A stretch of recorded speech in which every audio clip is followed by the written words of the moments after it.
to get past one witness or how far it's going to go? This story, it says you're live. Everything seems a little delayed here.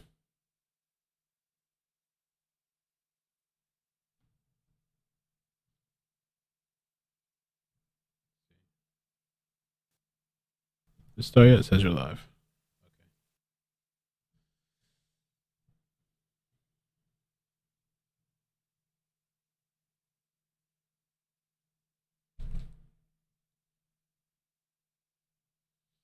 What's up?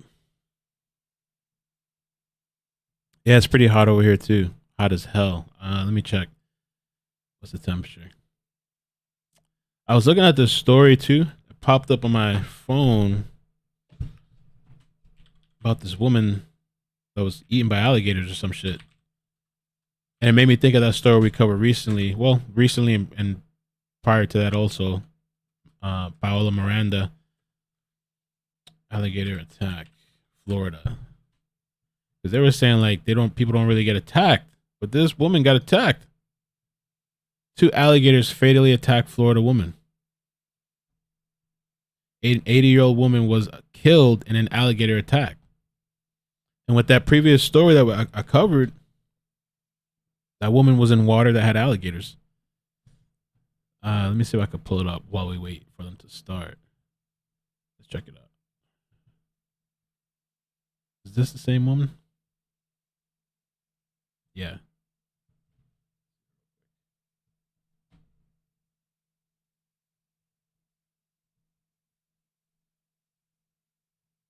In Country Club tell me the victim's name is Rosemarie Wiegand. She was in her 80s, fell into the lake and was struggling to get out of the water. Kurt Kaufman, who lives in the Boca Royale neighborhood, says the victim, Rosemarie Wiegand, was a sweet lady in her 80s. She lives a couple doors down from me, and she would bring our trash cans up if we were out of town. Very kind. She always came up. She introduced herself when we moved in. Sarasota deputies believe she fell into the water and then was attacked by 2 alligators. In our community, there are a lot of alligators. We see them on the golfing greens. We see them in the ponds. Well, I mean, it's pretty horrible. Oh, it's kind of shocking to think that that could actually happen. We see alligators from time to time, but never thought that anything like that could happen. Around 8:15 Friday night, law enforcement officers found a body in a small pond on Cayman Isle Boulevard. Inglewood Fire says when they arrived, alligators were dragging the woman. Wow. We came home from dinner last night, and there was people from the Wildlife Commission and police cars and searchlights going on. Now residents say they are going to be more aware when strolling around in the neighborhood. I certainly don't want anything like that to happen to any other folks that are here, and they just need to stay away from the lagoons, you know, if they see an alligator. Right now, a medical examiner is determining the victim's exact cause of death. FWC and the Sarasota County Sheriff's Office are investigating. Count on NBC2 for updates as we receive them. The thing with that though is they don't eat the whole body though, right? Alligators or whatever. Like they just kind of mess around with it, but they don't like consume the whole person, right? Because I'm just thinking of this other story if that was the case, but maybe other animals could have gotten to her if possibly. It was an 80-year-old woman. She was killed after falling into a pond near her house. It was the second fatal alligator attack in Florida this year, just this year alone. So it does happen. But it says fatal alligator attacks are rare in the United States, typically occurring once a year. But the latest was at least the 3rd in the United States since May. The body of a man who had been retrieving frisbees from a lake in Largo, Florida was found on May 31st. And in June, a man was killed after being dragged into a retention pond by an alligator in Myrtle Beach. What? That's why I'm like, when I've gone on those little adventures that I've gone on, I'm sometimes bringing things with me, but you never know where you can run into, or if you step into the wrong place or whatever, you could easily be attacked. And I mean, like, and I've always wondered about that. Like, I've imagined, like, you know, like, what if I will run into an alligator or something? But I would have never thought 2. This woman had 2 of them. And then, yeah, you got to think about it. I see the neighborhood said they should get a fence. Sounds like, but yeah, then you got to think about kids, right? You got kids playing around and stuff like that. We're still waiting for them to come back. If you guys could help me out with the likes, I'd appreciate that. We got no notifications on the channel. No notifications.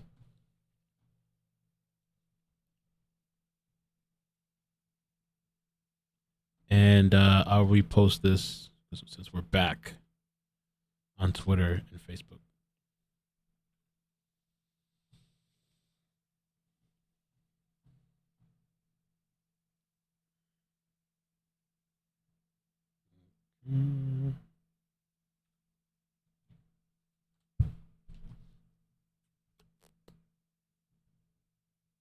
Oh, and somebody was suggesting me, I don't know what you guys think. Somebody was suggesting that I could, well, either make a backup channel so we have the chases there so we don't use up all the notifications, or set up like that texting service thing that like people can put their phone number in, and then when there's a live, it sends a text or something so you don't miss notifications. I don't know what's more feasible or makes more sense.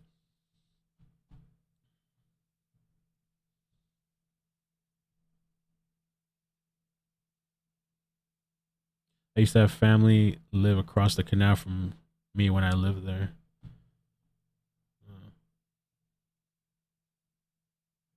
Even the animals going crazy. It's mental health. Do the animals have mental health problems too? Like, are they mentally ill animals? Does that happen? Is that a thing? That could be a thing, right? Mentally ill alligators and shit. Or is it? I mean, it seems like they're just doing their natural, whatever. But I wonder if they have mentally ill animals as well. Is that a thing?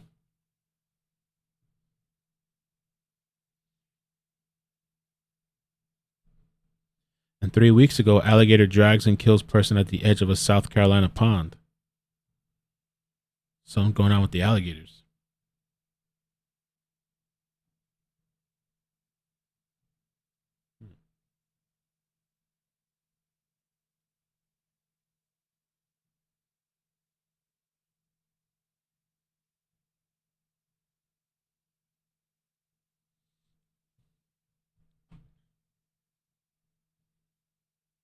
Backup channel.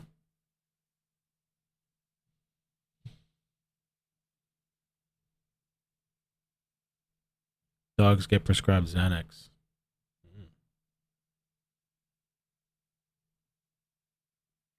Alligator Mental Health Awareness Month. Shit. Would as many people show up to the backup channel? I don't know. I was wondering about that. I was gonna make a backup channel just for clips, because sometimes there's these really funny moments in these long streams and people don't have time or they miss it out. And I was thinking of making a highlight stream. I mean, a highlight channel just to put small clips of funny moments. But if it was like a chase channel, or maybe we could do both, would it get the same? Probably not. I could probably stream to both platforms and just promote the other platform. I mean, the other channel, the other YouTube channel, and see to get people to subscribe and see how that goes. Because there's probably some people that just like watching chases and they don't want to see all the other stuff. I like both. For me, it's like a little bit of relief from all the craziness and insanity.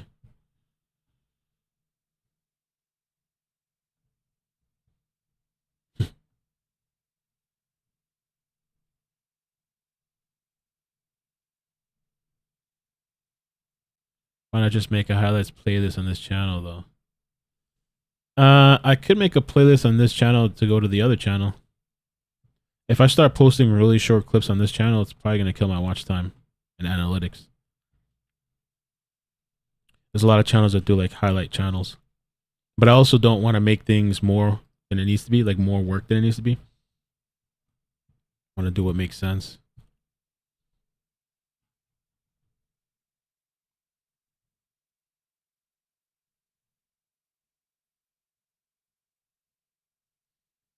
All right, let me put out the notifications.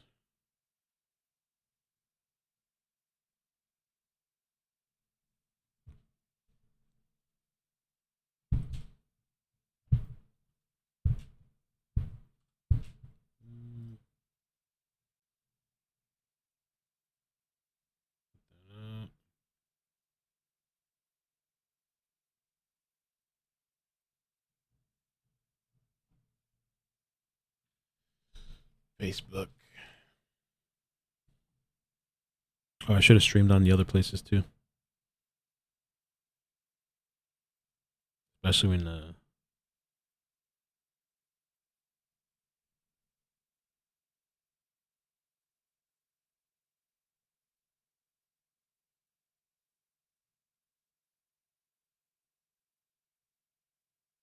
hey, be careful with those pandas. They don't attack you. We used to have at least 12 trash pandas.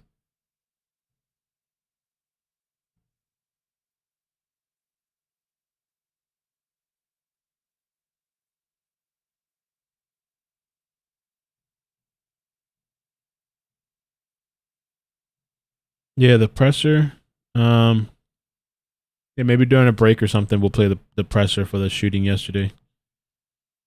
Thanks, Ashley. Cats often have an anxiety PTSD. Dogs and horses too. Damn. No problem, Team Maker. I almost forgot to do the captions to turn it on, but I did. I have to manually turn it on every time I hit go live. Before I hit go live. It doesn't save. You got a notification? Oh, snap. Okay, somebody got a notification. Amazing.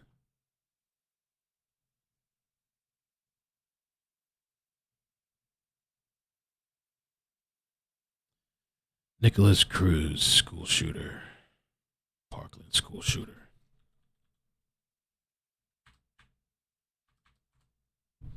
Maybe you could watch some of the highlights of the interrogation.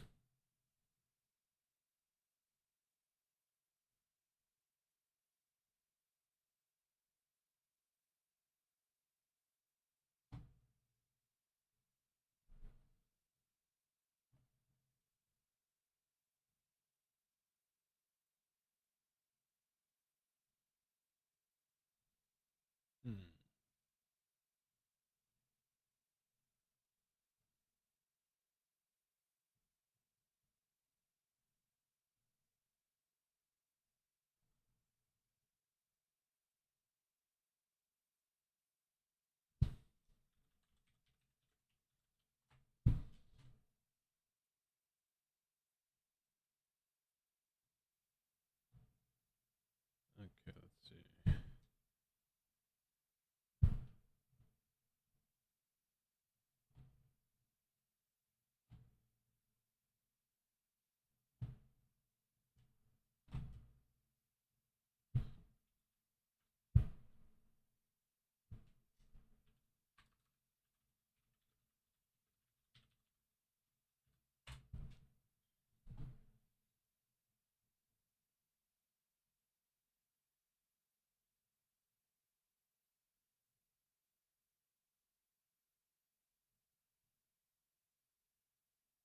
All right, I did talk to Zach, who's right here.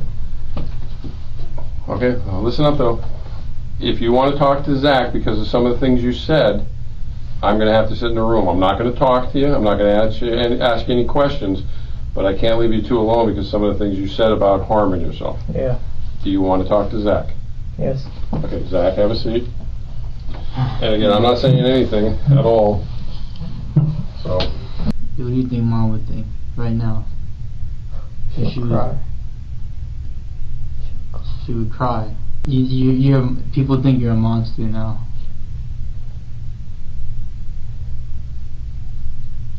A monster? You don't have anything. You're not acting like yourself. Like, why? Like we've. This is not who you are. Like, come on. Why did you do this? This is. Don't even laugh at me. Dude, this isn't. I tried it. What happened to your Instagram? I tried to text you like literally a couple of days ago because I had this bad feeling in my heart. What happened to your Instagram? Why did you text me? Or what happened to it? Why did you stop with your social media? People. What do you mean people, dude? Is irrelevant people. What? Who? Tell me exactly who. Who made you delete your Instagram? Who? People. What people? Just people. Society. You think this is not even a game? You're not gonna wake up and be out of here. I know. Do you remember when we were in the hospital and I told you I had your back? Remember when Mom died? Remember we were walking down the hallway and I told you? You don't remember. You probably don't because you just did some fucked up shit. I told you when we were walking down the hallway, that's just me and you and I had your back. Alright, I know you probably feel like you have nobody, but I care about this is his... Who's talking to him? Isn't this his brother or something like that? Yeah. So... Oh, they're about to start. In this video, Cruz's brother, Zachary, visits him for an interrogation room and asks why Cruz... There he is. Why Cruz allegedly carried out the shooting. I think they're about to start. On the next break, though, we can check out the rest of that. That's just like a highlight clip.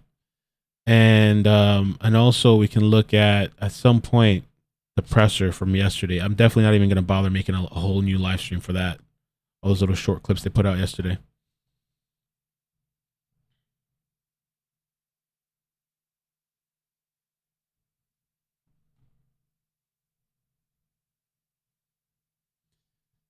That's his brother. His brother, something sound off with him too. I don't know.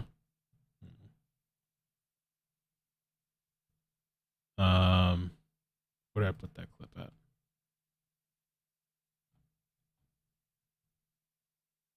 Oh. We can still watch a little bit. Would pour my heart out for you. I know I make it seem like I didn't care about you at all. I know I made it seem like when we were growing up that I hated you. I didn't like you. But truth is, I just didn't want to look like it. I didn't want to look weak. I love you with all my heart. Like, I will tell you, I'm telling you right now, I love you.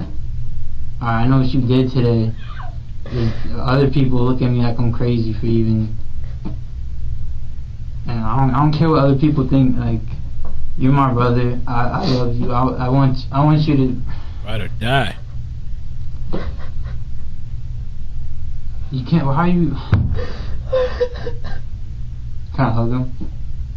Yeah. As long as you... I mean... Dude, I love you too, bro. I know what you've gone through, bro. That's okay, bro.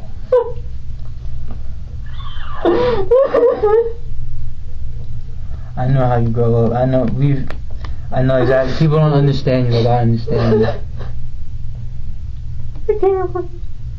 Yeah, I don't. I love you. You don't know what you want to do with your life. You didn't know what you wanted to do with your life. How do you not know what you want to do with your life? You talk about the army. I know. You talk about. I think that's really it. I mean, you never really told me about what you want to do with your whole life.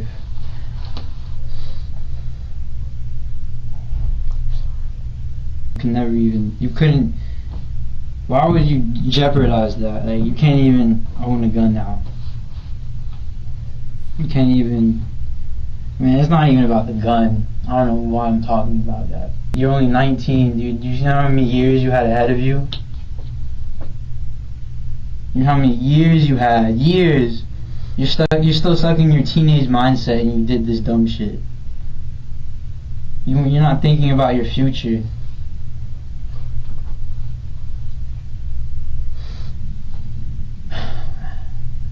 I still care for you. What? I still love you. Still love you too. Bro, like, I wish I could have prevented this.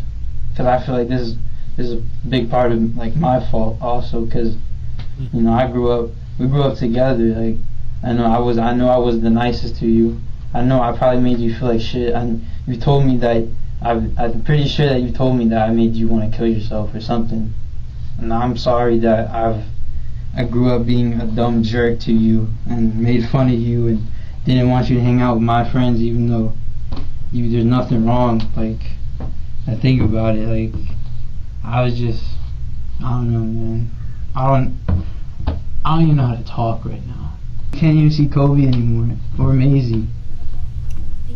And that's what you would text me. You'd be like, oh, how are Kobe, how amazing, they're good. Right, at this time, the state has presented its opening statement. The defense has reserved their opening statement.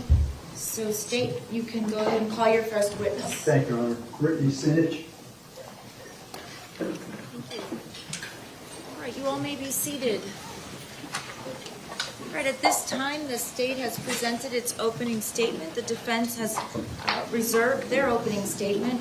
So state, you can go ahead and call your first witness. Thank you, Your Honor. Brittany Sinich. So the defense reserved their opening statement, they call it.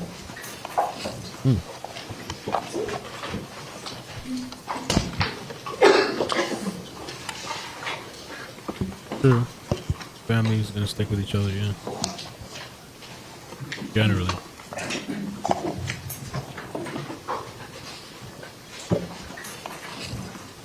Hey, Robin. If you guys could hit like on the way in, I'd appreciate it.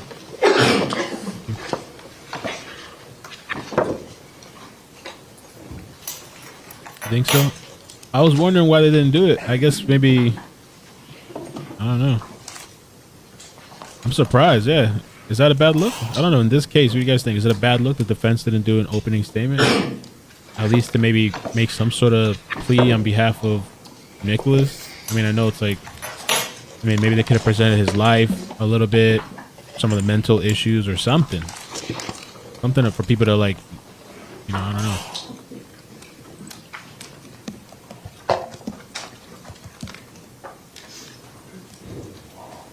Oh, they're waiting. Lindsay says Cam Joseph, they preserved it to do it once the prosecution rests their case. Okay, guess we'll see. Well, we'll probably be following highlights, I guess. We're not going to cover. This whole thing's supposed to be 4 months long. You can be seated. Please raise your right hand. Do you solemnly swear or affirm your testimony you're about to give is the truth, the whole truth, and nothing but the truth? Thank you. You can go ahead and put your hand down, and if you wouldn't mind speeding out. You were hearing a little bit of. I have 2 feeds open. You can be seated. You're gonna hear it again. Please raise your right hand. Do you solemnly swear or affirm your testimony? I have a you're about backup to feed give in is case. The truth, the whole truth, and nothing but the truth? Thank you. You can go ahead and put your hand down, and if you wouldn't mind speeding out. Please state your full name for the record and spell your last name. Brittany Sinich, spelled Sinitch. Okay. And Miss Sinich, what do you do for a living? I'm a teacher. And okay. And how long have you been a teacher? I started in 2017. Okay, 2017. And where did you start teaching in 2017? At Marjorie Stoneman Douglas. Okay. Are you familiar with Marjorie Stoneman Douglas? Yes, I was a student there. Okay. And then I went on to become a teacher there after college. Okay. And I'd like to call your attention to February the 14th, Wednesday, February the 14th, 2018. Were you working on that date? Yes. Okay. So, Marjorie Stoneman Douglas, where do you work? Where were you teaching on Wednesday, February the 14th? My classroom was on the first floor of the 1200 building in room 1218. Okay. Let me show you State's Exhibit Mark A for identification. And ask you if you can identify this photograph. Yes. Okay. Does that truly and accurately depict what it shows? Yes. As an aerial? Yes. And does it truly and accurately depict how Marjorie Stoneman Douglas campus looked on February the 14th, 2018? Yes, it does. Your Honor, at this time I'd like to offer State's Exhibit A, please. Is there any objection? No, ma'am. State's Exhibit A for identification will be received as State's Exhibit 1.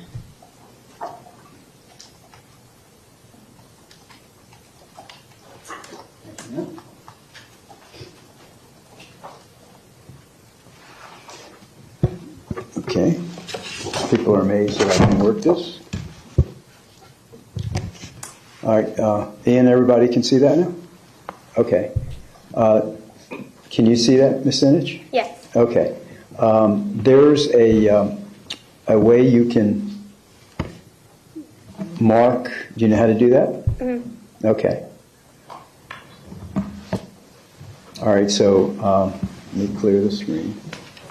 So would you mark where the 1200 building is? Okay. And do you know where the east pedestrian gate is? Yes. It should be here. Okay. All right. And that's the way it exists. Mr. Satch, one moment. Are the monitors?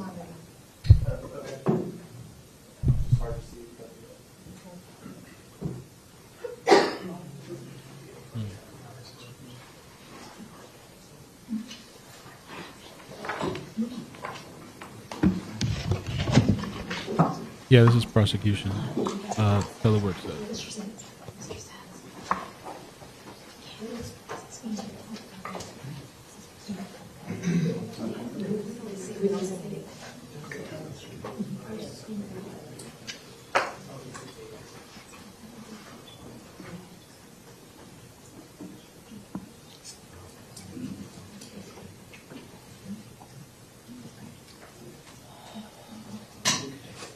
It's my understanding that there's some type of privacy screens on the monitors, and the jurors are not able to see what you're showing them completely.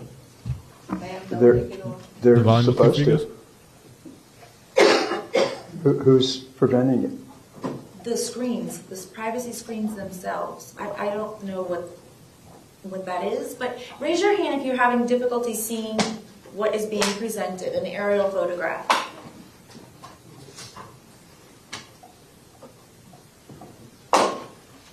So, How about that? The defense is not seeing it either. We can see the exhibit, but I did not see any markings on the exhibit. is everyone supposed to be able to see that? Yeah. Well, it's not working. So, No, I believe you. and on my screen, I'm not seeing that either. Unless they're having issues seeing whatever they're trying to display, the juries. Maybe we can excuse the jury. Okay, ladies and gentlemen, this is a brand new courtroom, has brand new technology. I think I've explained that to you a little bit in jury selection. I apologize for the inconvenience, but we're going to have you go back to the jury room while we try to figure out exactly what's going on. But it's definitely important that everyone can see what's being presented. So please step back with the bailiff. Please do not discuss the case. Leave your notepads on your seats, please. Technical difficulty. Yep. Guess that stuff happens.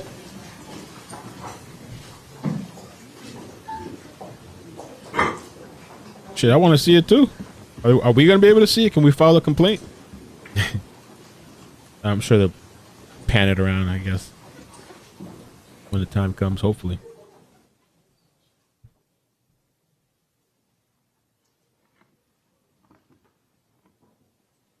I wonder if they have like a technical team on standby, or like an IT or something.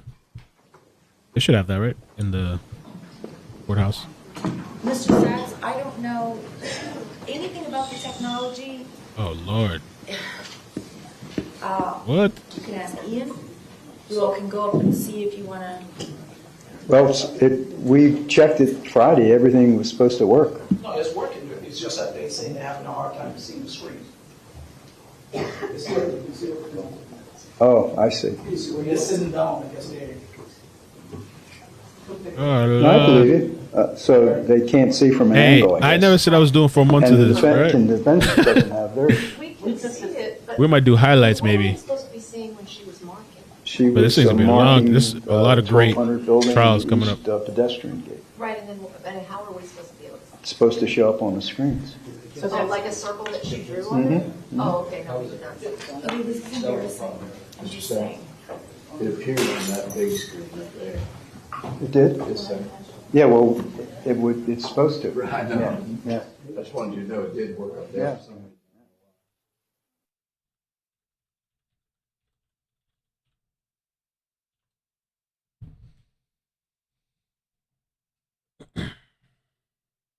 All right, I guess we can maybe finish. If they're going to be a while, I don't know how long they're going to be.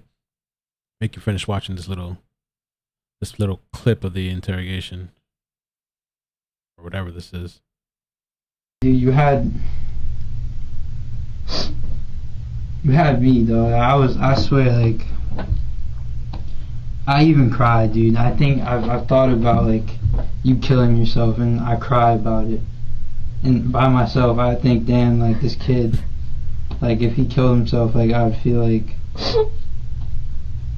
shit, because this is my brother. Like I love him. I'm a failure, dude. I mean, there's no question about it. Nah, dude, you're lost. You're not in your head. Like you're not with yourself. I feel like you're caught up in something in your head. You're not right in the head. That's for sure. You're not right in the head. Even though we chilled and like I've understood you, and like, you remember those days when we go to the pool? Yeah. And we talk going there and walking back about crazy shit. Like I liked hanging out with you, dog, but you know, like we have different like thought. Like we didn't really like, I don't know. We do different stuff. That's why I wasn't always there. You know, I like to skate. You like to guns. You like guns. That's all I knew. I didn't feel it like that. I was like, man, I don't even want to leave. I want to stay here with you, but I can't, dude. I want to talk to you. Like, I would love to just talk to you one-on-one without anybody. Like, I wish you could just get up and walk with me. I have no idea what they are. I didn't either. I guess court admin ordered that those be put on, and I'm saying take them off. Your Honor, the defense is now able to see Okay. the markings, and I also want to let the court know we have done our best to work out a system that when sensitive materials come up, the screens are going to be shut down in the back, so please bear with us. Hopefully everything will go It's smooth. fine. Wait, can we bring the doors back, please? Thank you. Can we test it? Right, Robin? Can you check to see that you can see it? Can you see the markings now? Can you see? You know what, media, we're in recess while this is going on, please. Oh, she going off on the media too, because I guess the hot mics, maybe. Judge not playing. I think that's what she's referring to.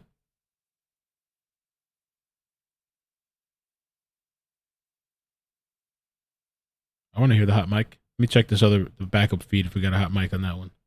A second, let's see. They cut it out.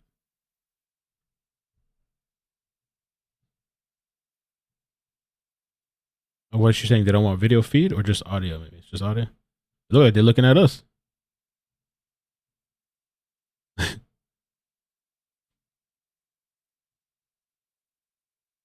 You guys just worry about those screens. Fix those screens. Worry about us over here watching the trial.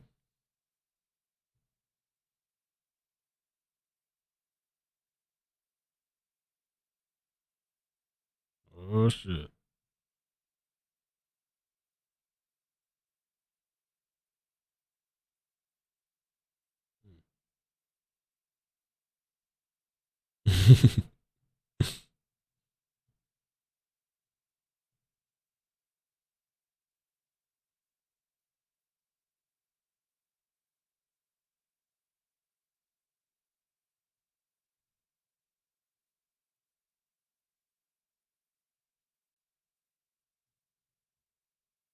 Yeah, I don't know. Look at she was pointing at the. I don't know if she's pointing at the screens or pointing at the media. Maybe it's the screens. Hopefully, I don't know.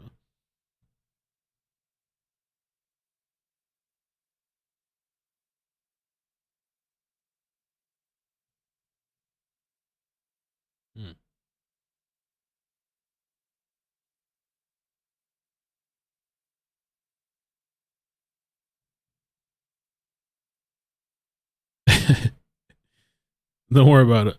Yeah, don't mind us chickens. Oh, yeah. I don't know. Yeah, they don't want us to be looking, I guess, during this, I don't know, recess break or whatever they're doing. Hell nah. Come on, man. I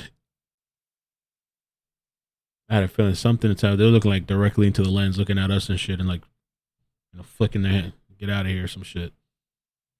Damn. No hot mic, no video, nothing. walking, but nope. You can't talk. You can't do none of that.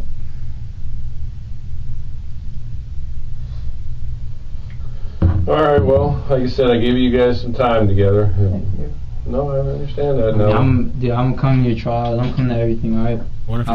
I'll come see you whenever I'm allowed to. I'll have everything. I swear to God, every time I have the chance to see you, I will come see you. Thank you. I swear on everything I love. I will come see you every chance I am given. All right? No matter what happens, I'm going to come see you, all right? I'm going to come see you. I care about you, all right? I'm going to come see you, all right? I promise, I'm going to come see you every time. I care about you, all right? I care about you, dog. Like, I hope you know. It's a good brother, I guess. I can't breathe. You really messed up this time, like, at a point where, like, it's not even, like, a joke. It's not, no one can get you out of this, dog, like. Well, I'll have another conversation with you another time, alright? Like, I'll try to talk to you, alright? Like I said, I would let you guys talk privately, but you know, his concern to me was just stay solid, all right? Just don't hurt yourself, all right? All right.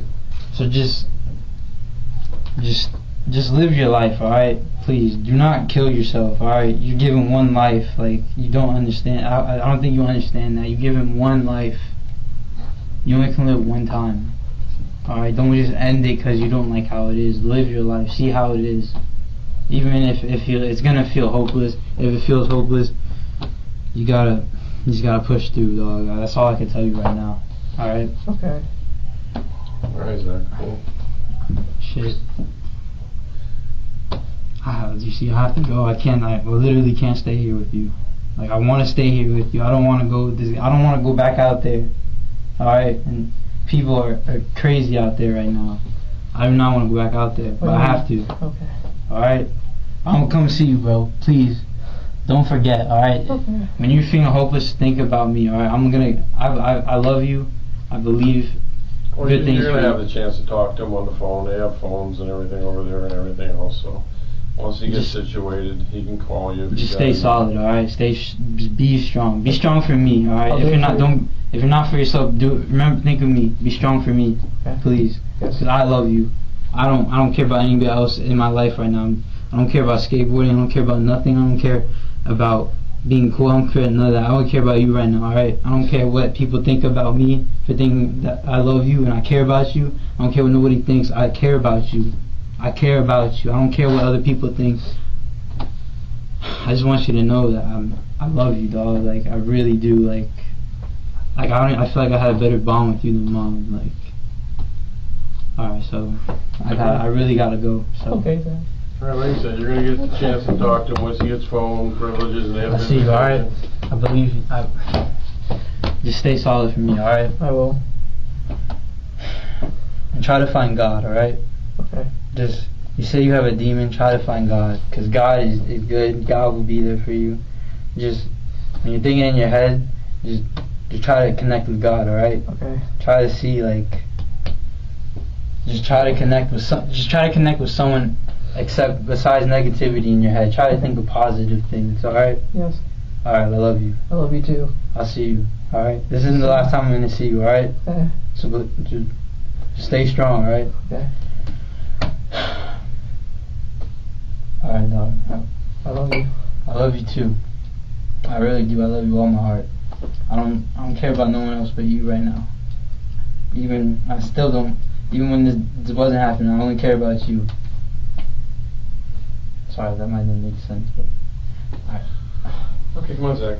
I think he understands. If I keep talking, I'm just gonna keep jumbling my words. No, that's why I understand. He understands what you're saying. I have one more hug. Just one. Yeah, go ahead, make it quick. One hug. I want you to know, bro, I really care for you and I love you, alright? Okay. And you'll get through this, alright? Okay. Just stay solid, alright? It's gonna suck for a while, but alright? Just stay strong. Okay. Let me see if he wants some more water before I go back to my desk. You want some more water? Yes.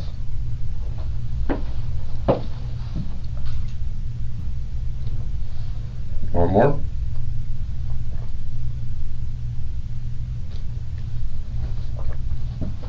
All right. You wanted to talk to him, so I don't know. That's the brother. He seemed. I mean, the words he was saying is a really nice thing to say, I guess. You know, even though this person was a horrific acts that he did, but he said some really nice, genuine, caring things. I don't know anything really about their family history or anything like that. I just put a poll in. You guys can put in their death sentence or life in prison.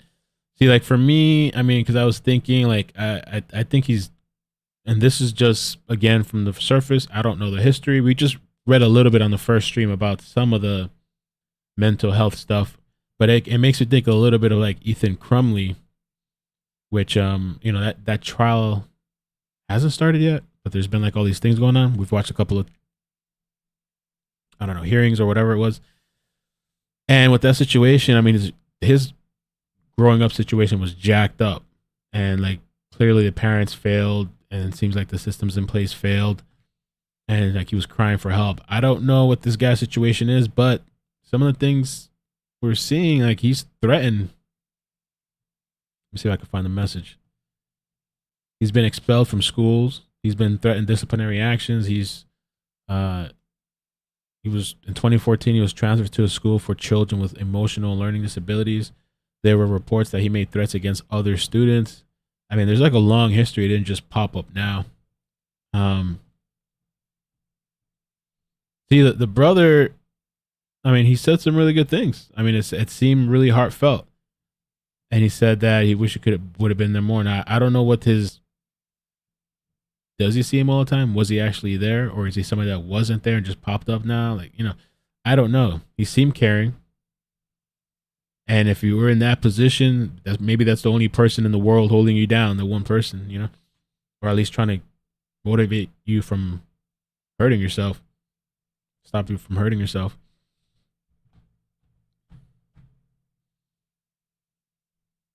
That's true. Ethan was juvenile. He was 19. Yeah, Nick was 19 at the time. Mm-hmm.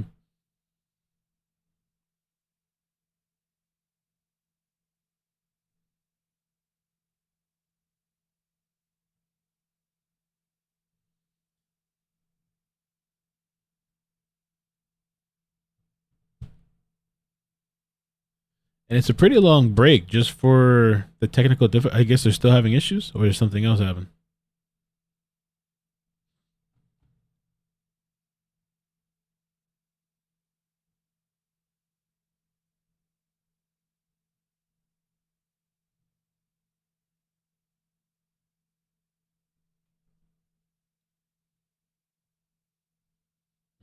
Love 420 Music says, if you shoot anything up and kill people, I say death penalty.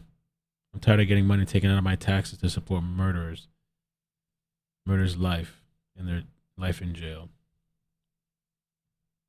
I don't know if his brother's there. I was actually kind of curious too to know. Maybe I can look up some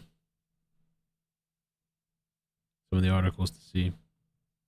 I was curious about that too. Did he actually go?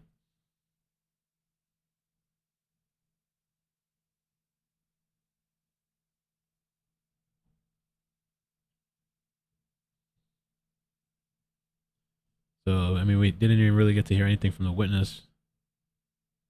I do have that presser too. I think that happened. We could always look at. Oh, hold on. Okay. There is new. Chilling cell phone videos made by Nikolas Cruz released.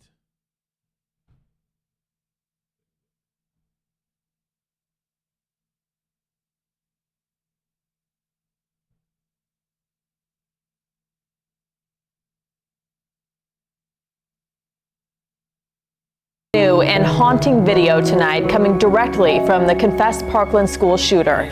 Prosecutors releasing several recordings showing Nikolas Cruz in the first person detailing his murderous plans. It is an absolutely chilling view into Cruz's mind taken just days before the rampage, and we do want to let you know some of what we're about to play may be highly disturbing. CBS 4's Carrie Codd is live in Fort Lauderdale with the just released videos. Carrie. Rita Bay, you could use any number of words to describe Nikolas Cruz's demeanor in these videos. Cold, calculating, ruthless. All of them would be accurate. Tonight, the parents of 2 victims of this deadly school shooting have some other words to describe the confessed school shooter. Those words are animal and premeditated murderer. My name is Nick, and I'm going to be the next school shooter of 2018. My goal is at least 20 people. Prosecutors say this is Nikolas Cruz on February 11th, 3 days before he burst into Marjorie Stoneman Douglas High School in Parkland and took aim at students, teachers, and staff. Cruz's cell phone videos, released by prosecutors on Wednesday, show that he meticulously planned his actions. He spoke of getting an Uber, walking into the school, and opening fire, and that's what he did. Andrew Pollack's daughter, Meadow, is one of Cruz's victims. He knew what he was doing. He planned it, what time he was going to go, who was going to take him, and it's all premeditated murder. The videos reveal a cold and emotionless Cruz discussing mass violence. He appeared angry at the world and felt empowered by possessing an assault rifle. I hate everyone and everything. With the power of my AR, you will all know who I am. I had enough of being told what to do and when to do. I had enough of telling me that I'm an idiot and Everyone else may be seated. Ladies and gentlemen, thank We'll you very finish much it for your when we come back. patience. What we have decided for today is to not, in order to not delay this matter anymore, we're going to ask you that if you are in a seat where you can't see, if you wouldn't mind just standing up and moving over or coming to the end to a place where you can see, sort of adjusting yourself so that you can have a clear view of what's being shown. And then we will, once you go home, we will work on fixing this problem. Who was it that was not able to see? Would you raise your hands again so that I can? It's been rectified since. It's fine now. Oh, okay, great. All right, thank you so much. Mr. Sachs, whenever you're ready. Yeah, thank you, Your Honor. Sure. Ms. Sinch, I'm sorry. Would you be good enough to circle the 1200 building again for us? It's not on the screen, right? When? Okay.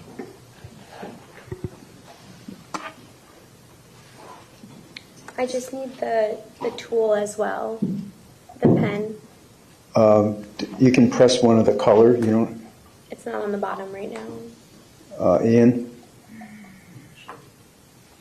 Wait a minute. There you go. How about that? No.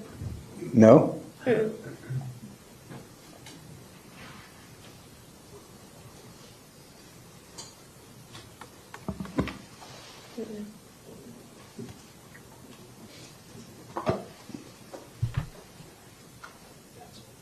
Oh, there it is. Do you see that? I don't know if I did that before, but It's Ian, it's not shown on my screen to erase it either. Press.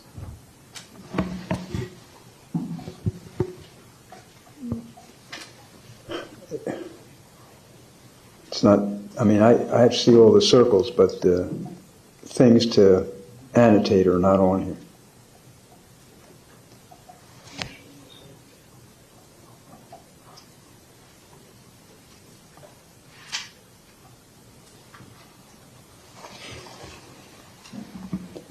Anyway, I'll suffer through it. Does everybody can see it, what you circled? No? I need the pen feature. Yeah. Okay. Okay.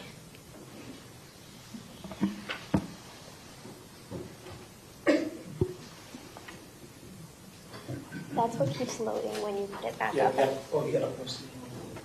Okay, so let's erase all this and start again. Okay.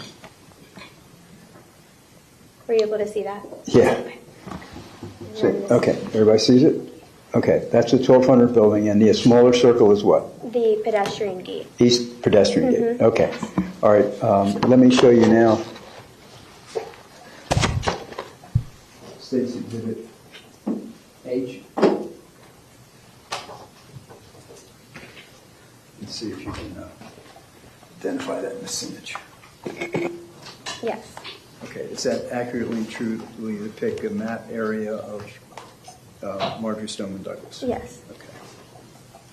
Your Honor, I'd like to offer State's Exhibit H. Is there any objection? No, ma'am. State's Exhibit H for identification will be received as State's Exhibit 2.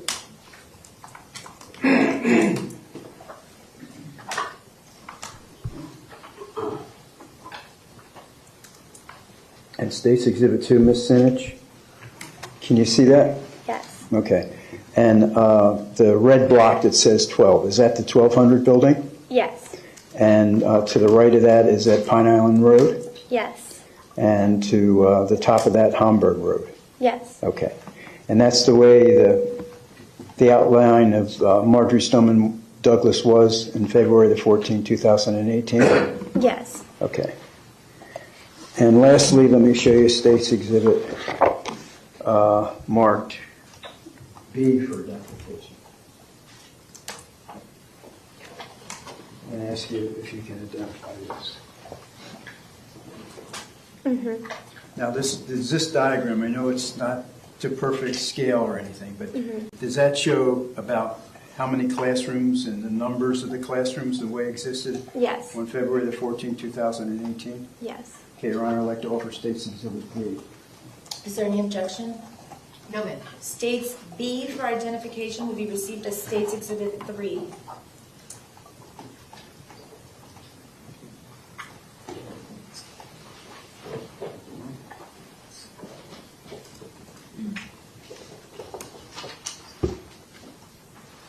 Okay, Ms. Sinich. And where was your classroom? Room 1218. Okay. Here. So there's 6 classrooms on your side of the hall, right? That's the south side, is that right? Yes. And 4 classrooms across from you, correct? Yes. And that'd be the north side. Mm-hmm. Okay. So let's go to the 4th period. Do you remember the 4th period on February the 14th, 2018? Yes. Please tell us what you remember happening. It was 4th period, which for us was the end of the day because we do block schedule. And it was Valentine's Day, so we were writing Valentine's Day cards. We were reading Romeo and Juliet, so they were pretending to write cards to each other as if they were characters. And we were having so much fun until I heard what I described as just the loudest noise you could possibly imagine, going directly into my hallway. And when that happened, everything was just happening very quick in my classroom. A student made sure the door was shut. We shut the lights off. My students went into corners. I had some with me behind my desk. Almost instantly, I called 911 just out of instinct.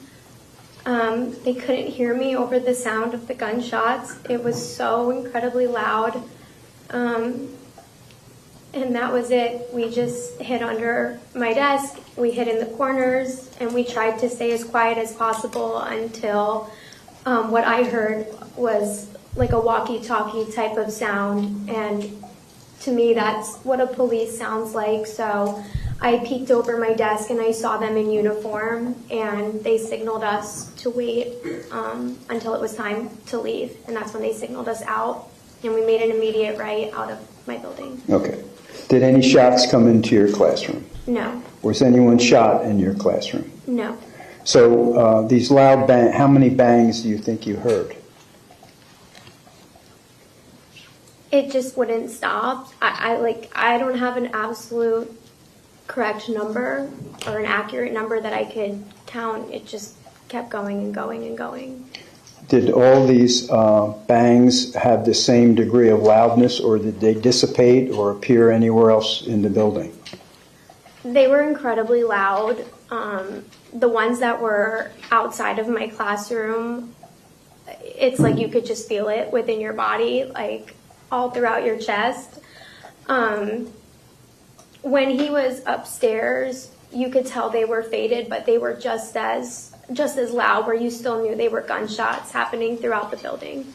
Okay. And how long did you wait before you heard the walkie-talkie and the police said, "Hold on, we'll get you"?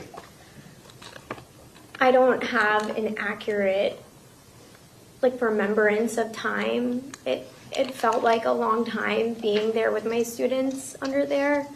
I don't remember what time it was. Okay. And when you left, how did you leave? We exited directly right of my classroom, which was there's an entrance exit door there. The east entrance toward Pine Island? Yeah. Okay. And you made a 911 call? I did. And what time did you make that 911 call? So when I heard the first gunshot, it was probably seconds or maybe even a minute after, around 2:22. Okay. And have you heard that 911 call since then? Mm-hmm, yeah. Let me show you State's Exhibit Mark C for identification. And ask you if you can identify this little garage here. Yeah. Okay, and you've heard this disc? Mm-hmm. Is that a yes? Yes. Yes. You guys know what this is? The 911 call? Yes. Yeah, any objection? Okay. When offer State's Exhibit C, please, Your Honor. Okay, without objection, State's Exhibit C for identification will be received as State's Exhibit 4. And I'd like to play it. Okay.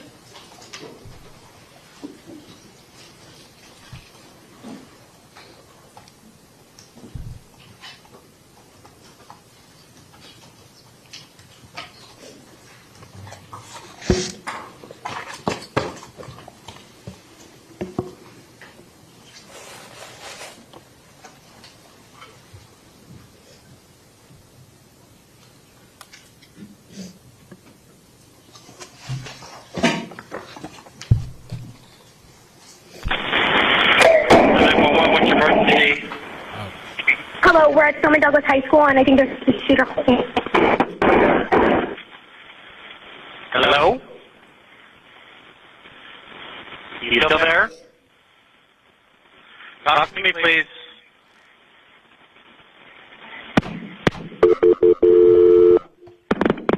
And those were the bangs that you heard in the beginning of the call, right? Yes. Okay. Thank you, Ms. Sinich. Thank you. Your Honor, I have no further questions. No, thank No questions? No, ma'am. Okay. That's what I was Gilbert, thinking. please. Thank you, Mr. Excuse. That's what I was thinking. So the defense has nothing to say. Because, like, as a defense, too, like, what can you do, right? You're not going to... What are you going to say to these people? You're not going to question their story of, like, their trauma and shit with this particular thing, I don't think, right? When it comes to defending Nikolas Cruz. So I was wondering, like, yeah, like, what's the defense even going to... What kind of cross-examinations are they even going to be? It's probably going to happen when the defense brings their people. Maybe the prosecution will be doing it. But that's pretty wild, man. Pretty wild. I was like, yeah, there's no way. Like, what are they going to say, right? Like,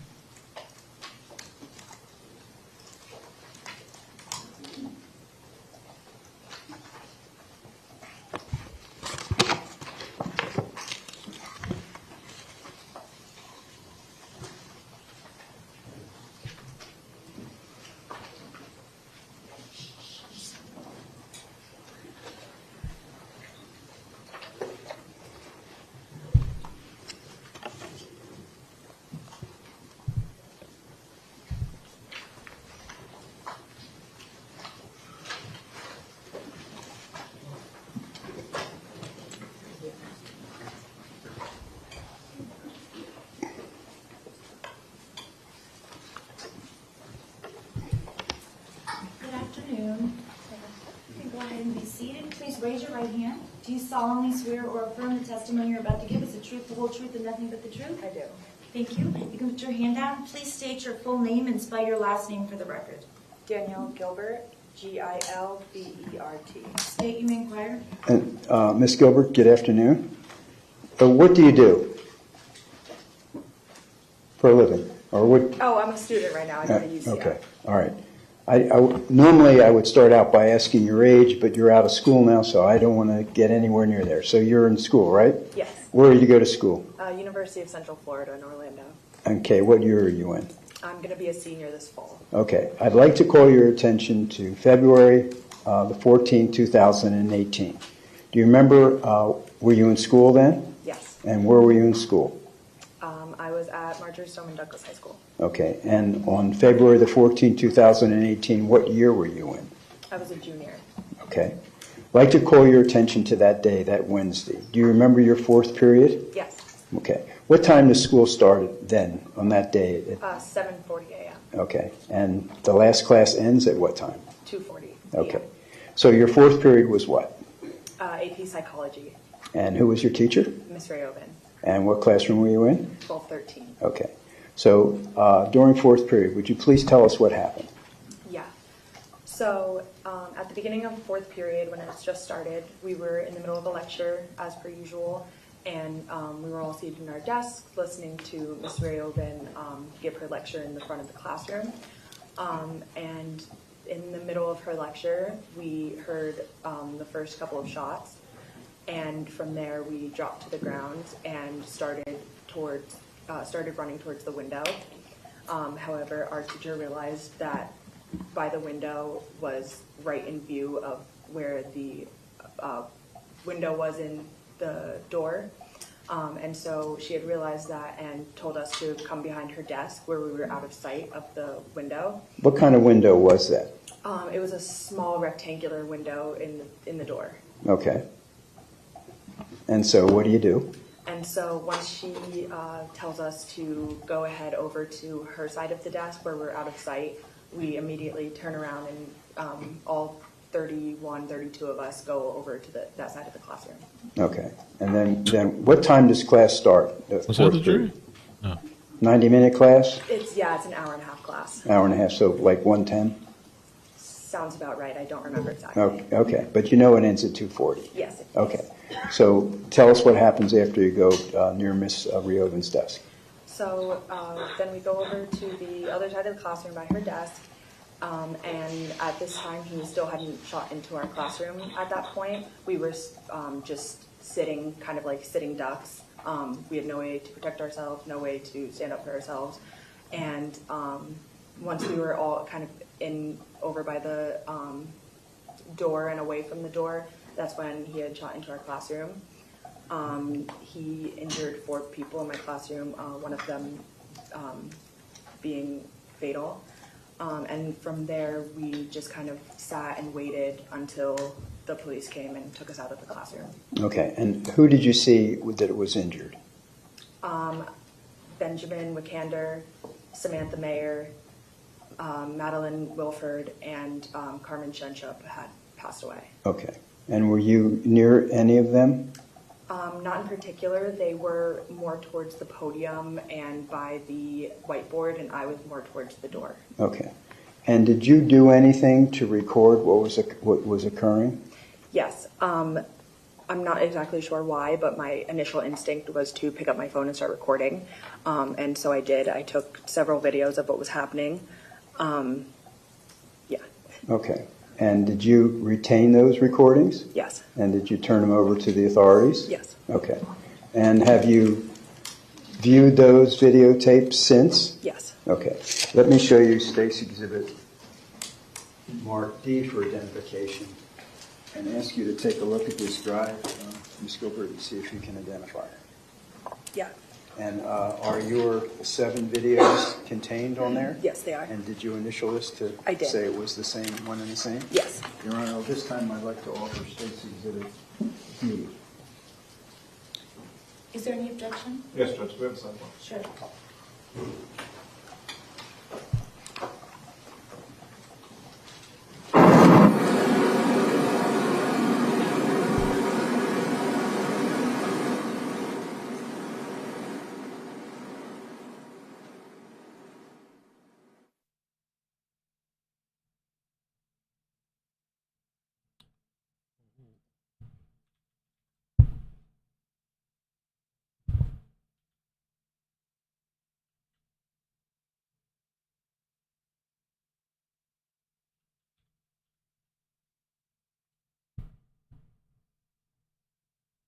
So there's certain things, is that what it is, that everybody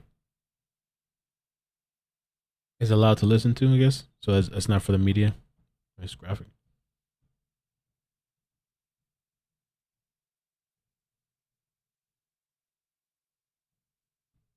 I didn't get to hear what they just said.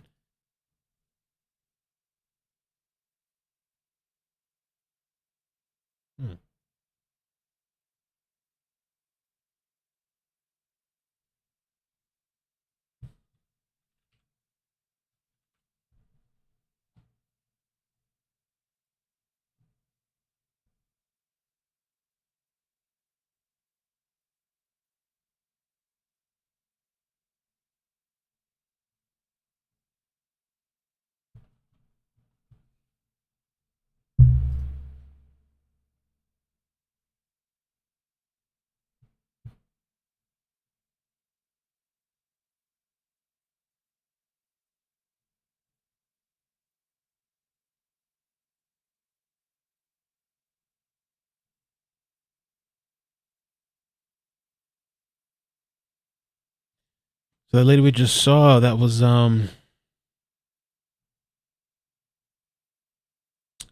Brittany. Oh no, that was the other lady. That was the first lady. First witness was Brittany Sinich. I was a teacher.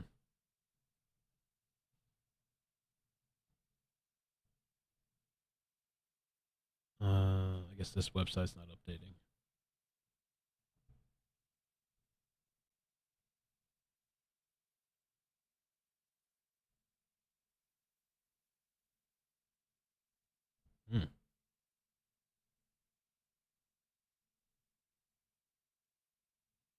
Well, I could put this back up, I guess. We didn't finish this one here.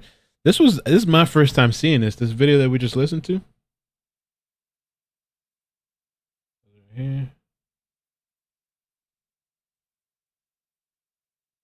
Staff. Cruz's cell phone videos released by prosecutors on Wednesday show that he meticulously planned his actions. He spoke of getting an Uber, walking into the school and opening fire, and that's what he did. Andrew Pollack's daughter, Meadow, is one of Cruz's victims. He knew what he was doing. He planned it, what time he was going to go, who was going to take him, and it's all premeditated murder. The videos reveal a cold and emotionless Cruz discussing mass violence. He appeared angry at the world and felt empowered by possessing an assault rifle. I hate everyone and everything. With the power of my AR, you will all know who I am. I had enough of being told what to do and when to do.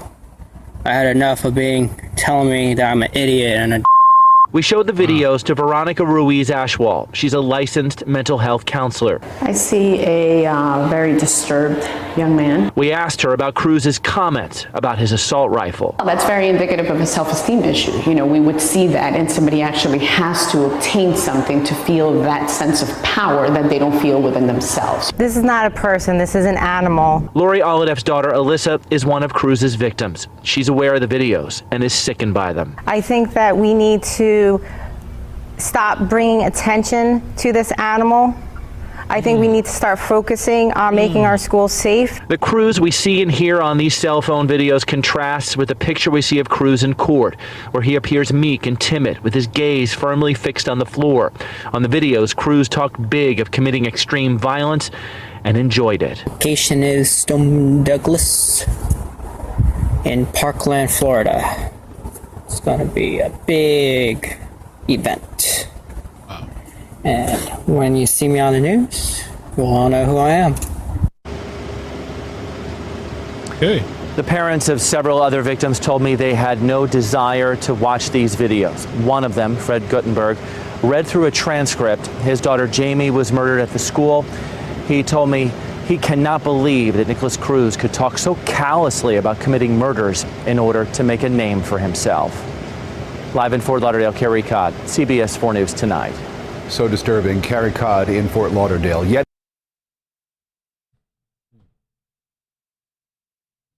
there was something else too. Diggs had sent this.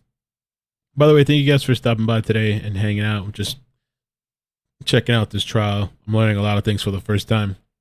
If you guys wouldn't mind hitting like, I'd appreciate it. It helps the stream out. And just kind of chilling this afternoon, seeing what this whole thing is about. I remember hearing about this when this first happened, but I never really followed the story. And it's a local story to me, Broward County. Let me see if I can pull up this link, because there was okay. Florida school shooting suspect Nikolas Cruz to take stand in trial in attack on jail guard. So he attacked the jail guard. That's what in the opening statements, in the opening statements, I think that's what the prosecution said. With over 1,000 frames to choose from. Kill me.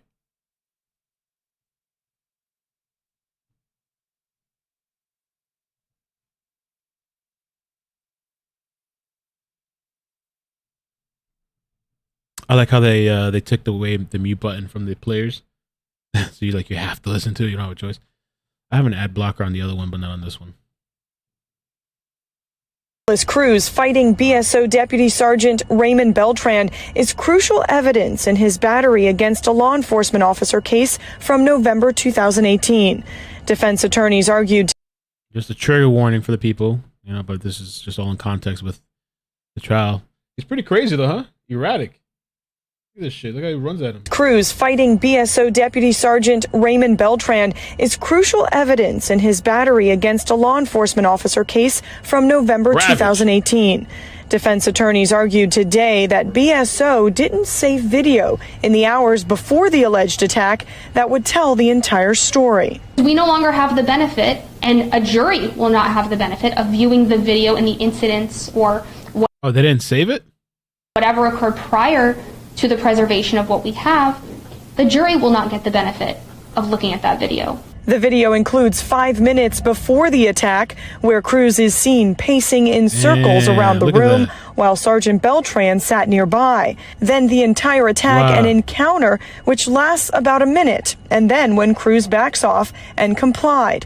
Prosecutors say the video is more than enough to keep as evidence. That couldn't be me. That couldn't have been as nice. After that crazy shit, somebody like, you gotta put that down. I can't lie. Like somebody like that, you might have to knock him out unconscious.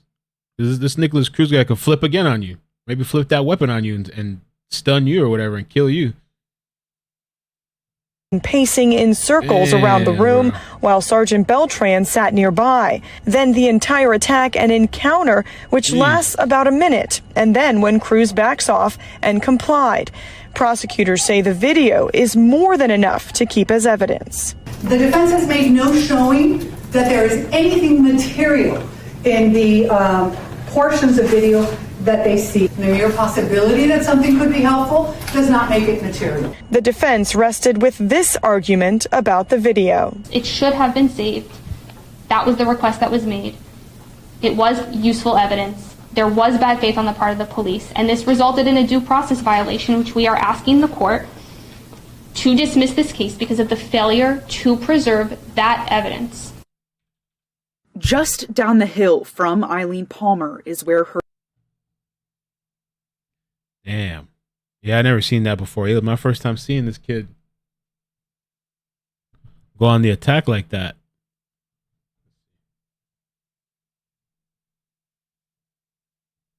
I kind of want to look at that again a little bit.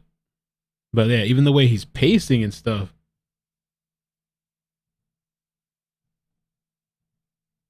They're still listening. Or sidebar or whatever they're doing.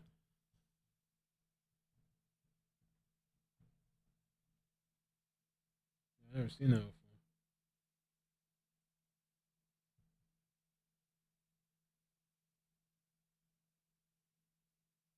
At that point, I'm taking it as my life is under threat. Like you're trying to kill me. I probably would have slammed his head in the floor. I probably would have grabbed his shit like this and just like fucking, you know, so knock your shit up, yo. Cause somebody like that, they're ravaged, yo. He's just like sporadic, erratic all over the place. I mean, you gotta shut him down quick.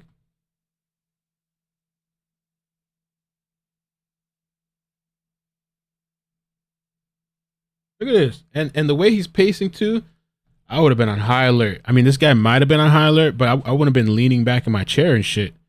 I would have been like this, like how I'm now, fucking like antsy and shit, just waiting, and my eyes just tracing him the entire time, and he has his hands folded too. So I have to watch it later. He has his hands folded too, just kind of kick back. Somebody pacing like this? Hell nah, bro. I mean, maybe he does that all the time. Fuck that. And then Nikolas Cruz tosses him. That's what it looked like. I mean, the other guy looks a little, I guess, a little shorter, but he looks a little more bulky.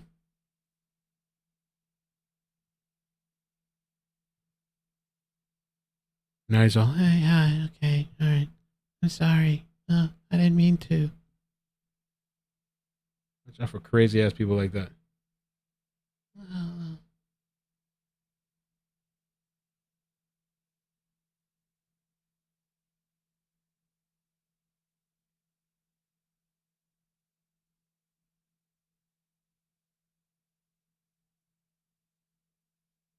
I would have been pissed, yeah.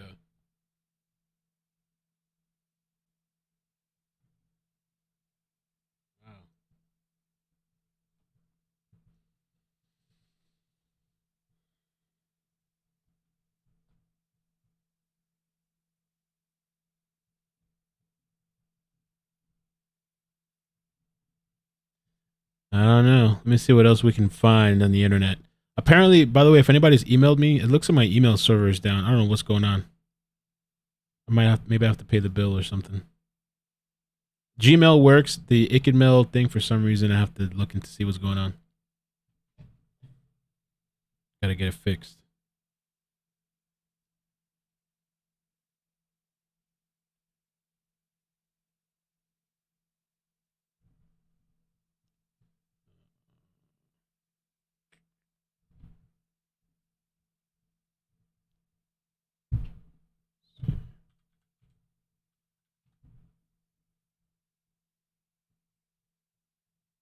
Okay.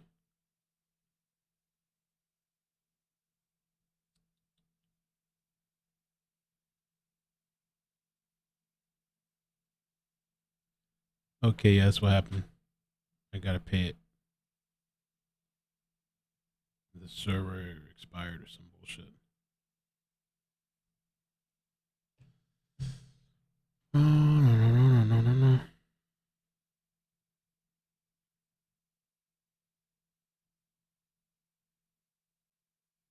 Oh, damn it.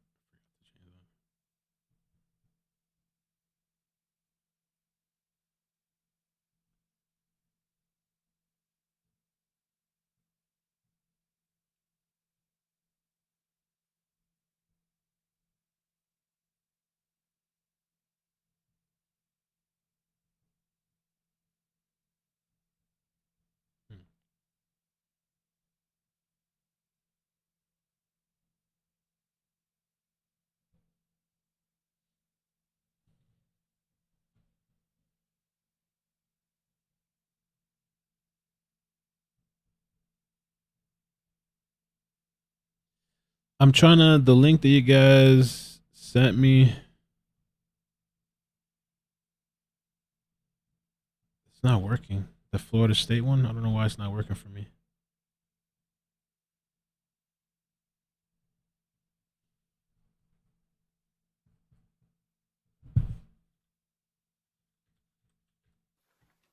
They're back.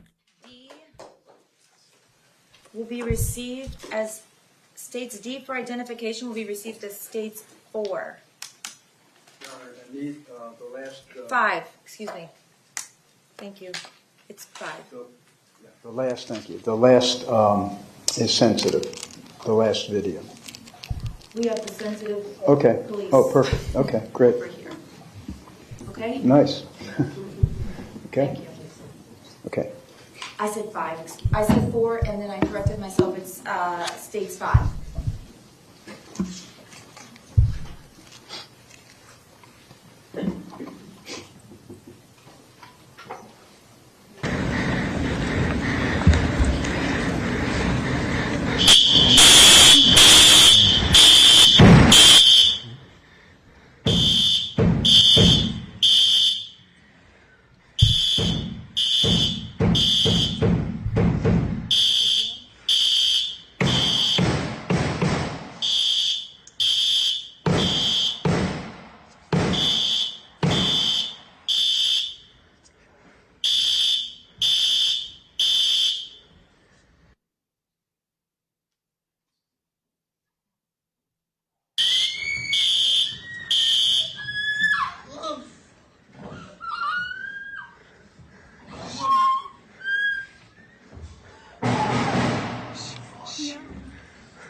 Wow. Holy fuck.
Can you hold, please?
These are police. We're okay now.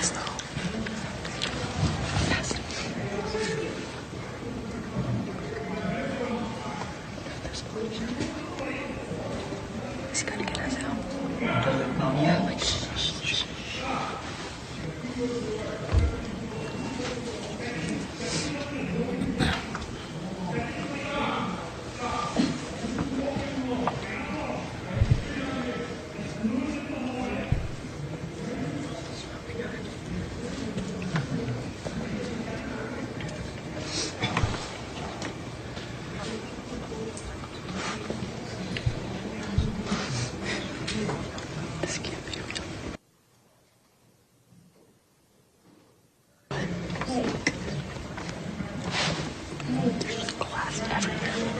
Hey.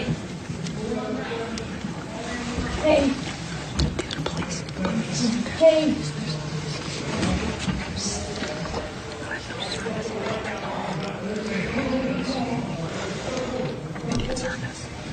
My phone's over there. It was on my desk.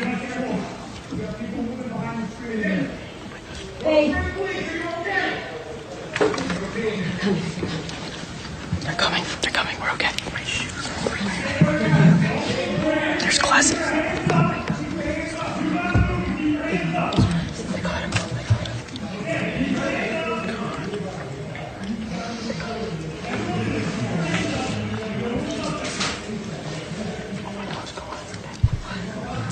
Oh my God. Are you recording this?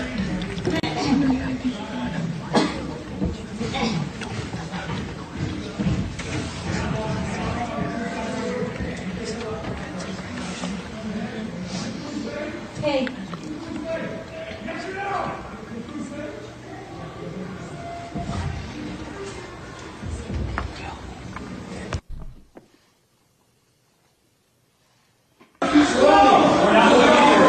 All right, guys. 3 down. 3 injured. Is anybody injured? Yeah. Shot. Where? Come here. You come up. Can you walk? Where were you shot?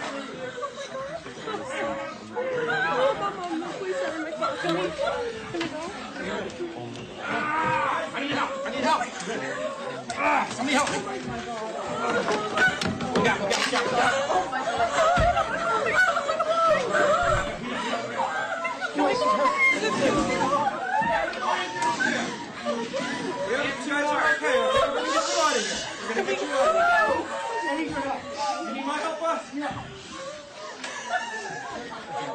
Logan, my desk is my water bottle. Can you get my phone? With the bag, with the water bottle next to the balloon.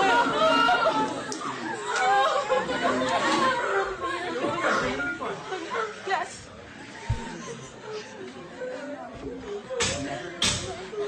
Let's go. Come on. Let's go. Let's go. Come on. Follow me. Follow me. Follow me. Okay, please. Hug the wall. Hug the wall. Go, go, go, go.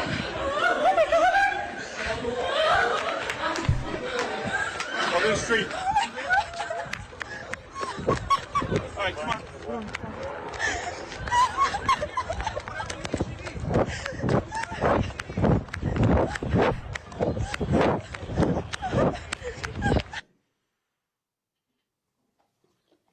Okay, Ms. Gilbert, I want to show you State's Exhibit marked 3 that's been introduced into evidence. And if you'd be good enough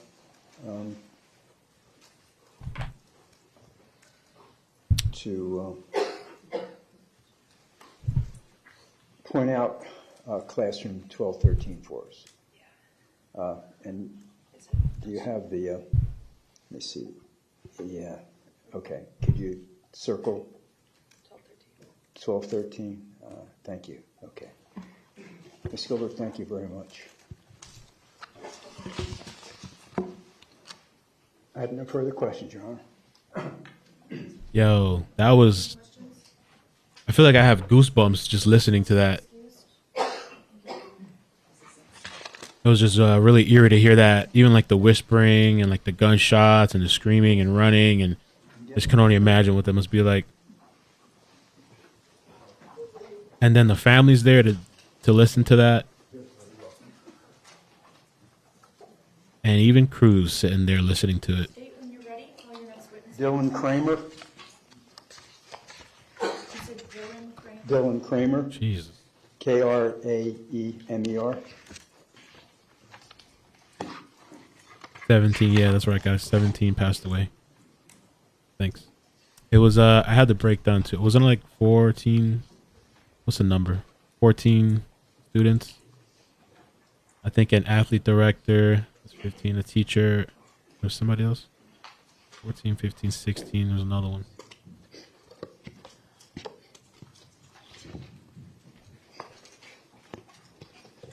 Or it says children.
Good afternoon, Mr. Kramer.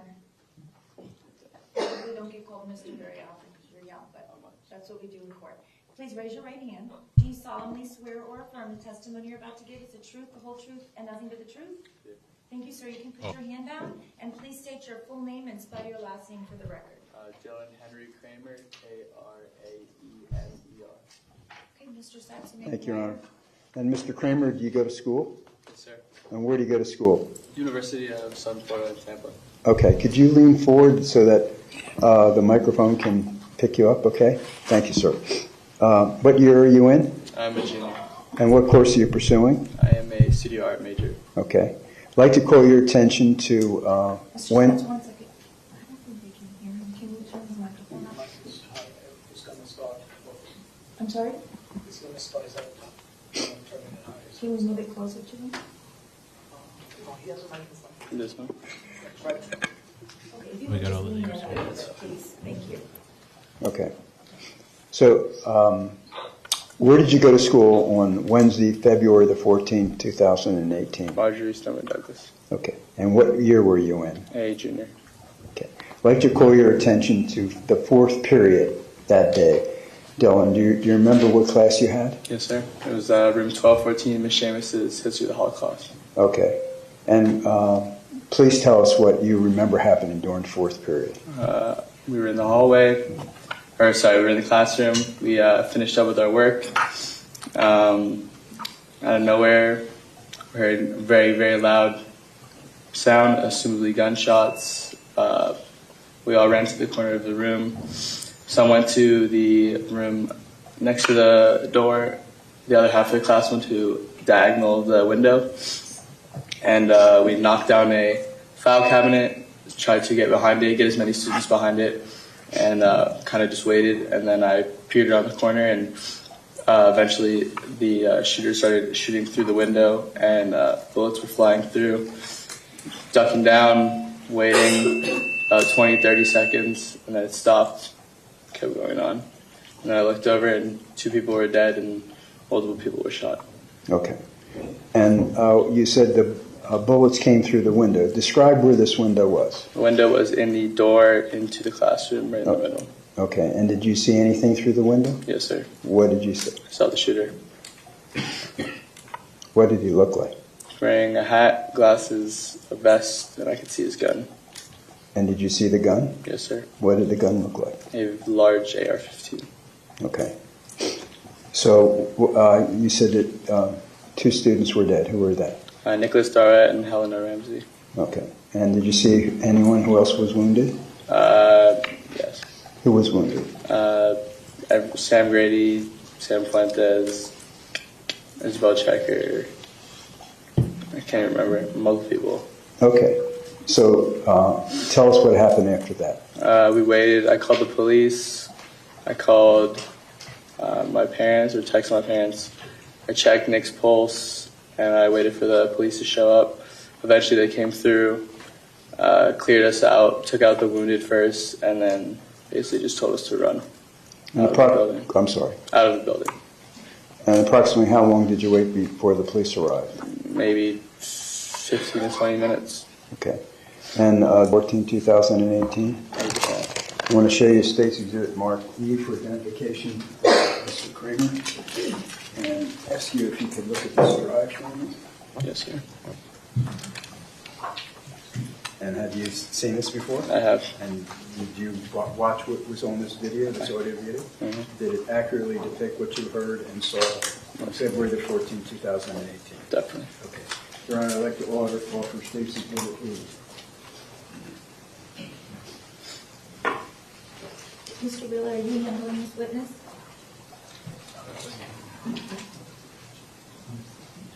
Defense? Judge, same objections we had before. Okay. Over the defense objection, State's Exhibit E for identification will be received as State's Exhibit 6. May I play it, Your Honor? Yes, the sheriff's office who was blocking some of the view has moved. Do you need them back? I don't think so. No. I don't Okay. think so.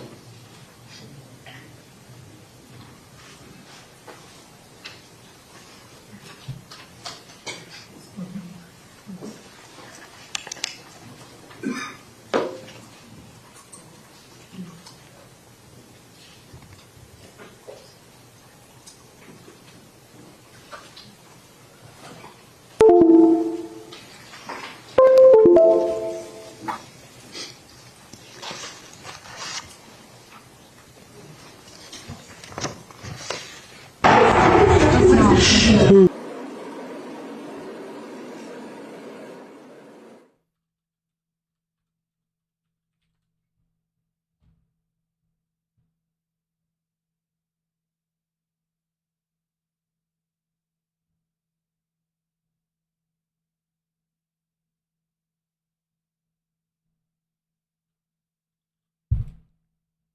they stop it for a second or?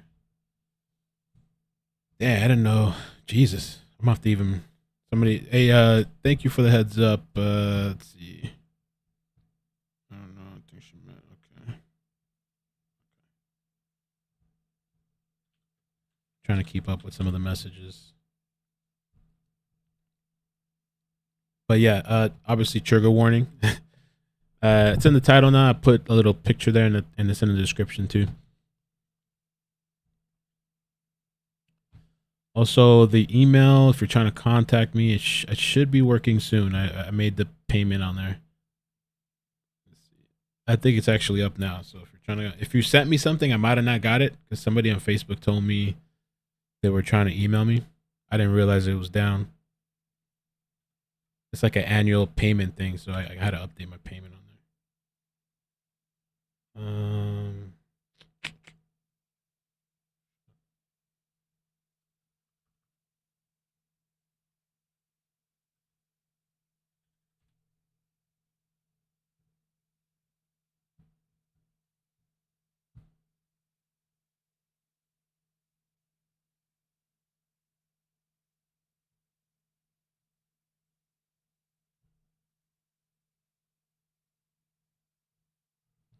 It should be working now.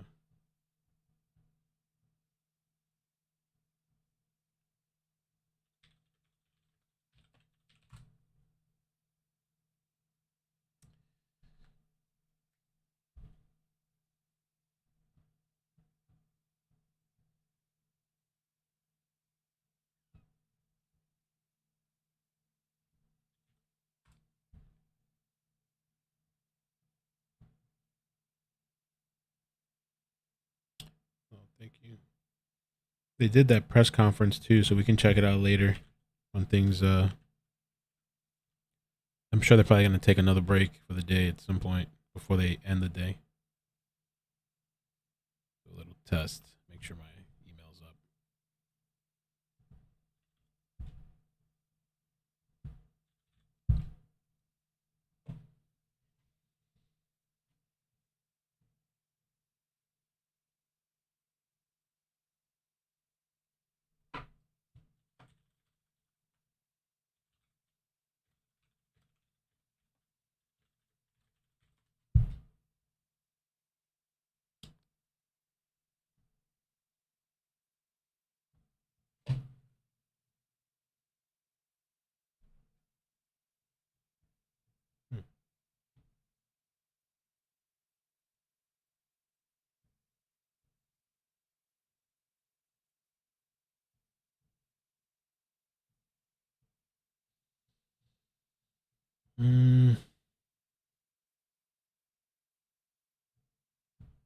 Yeah, it might take a couple minutes to update.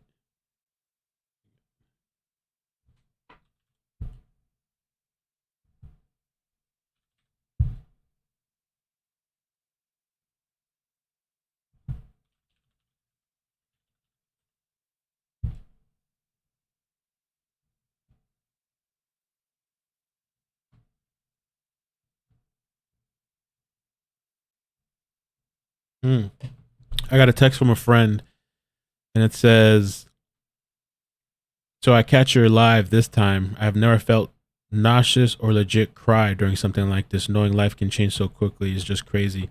Having kids makes that reality so much more emotional.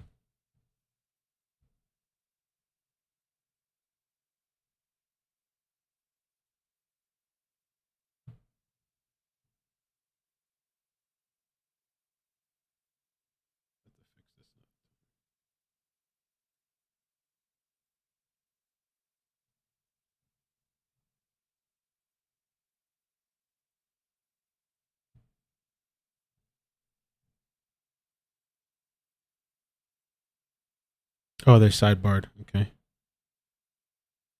Maybe they're deciding if it's like too much or something. I don't know.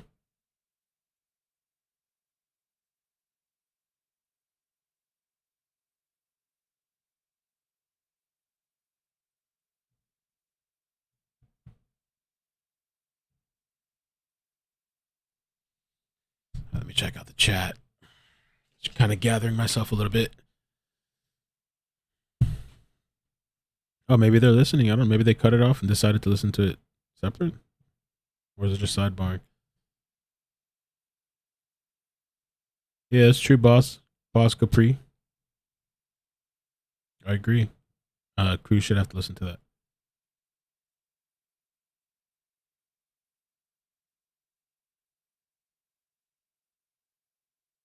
Oh, okay. Kiki said the headphones, they have headphones. This is how some courts do sidebars instead of approaching.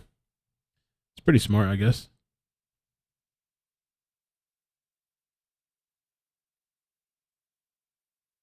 Cam says they got to go through the penalty phase. Me though, but 16 weeks is crazy. Yeah. I mean, the thing is so far they're going through the witnesses quick. And I'm guessing because the defense, they know better, I guess, than to even question any of these people. It's just going to look bad, I guess. But I'm sure once the defense actually brings up their witnesses or experts or whatever, I'm sure there's going to be cross-examinations.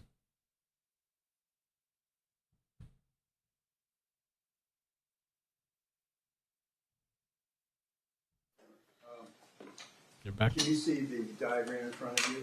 It states exhibit Mark 3. Can you see it? No, sir. Would you please circle classroom 1214 where you can't are? see it. What?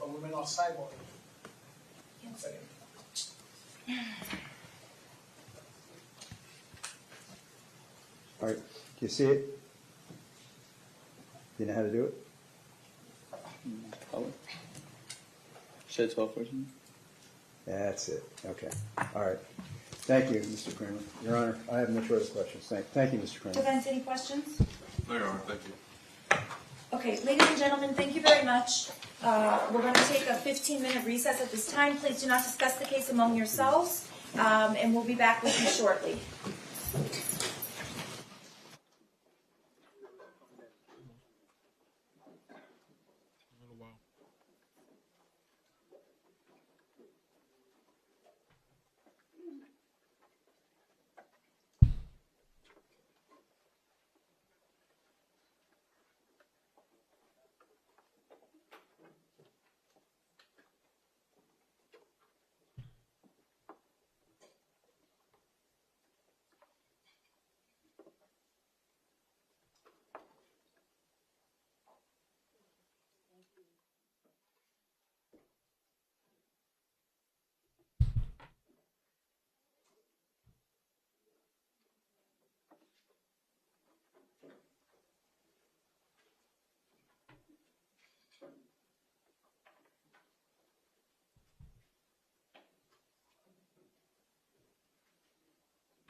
Did I miss something? What did they say? Are taking a break? I stepped away for a second.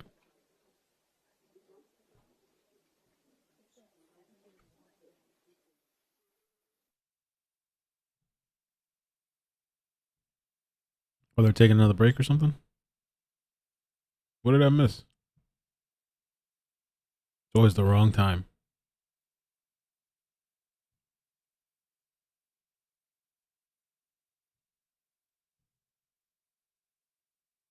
Oh, a 15-minute break. Okay. Hmm.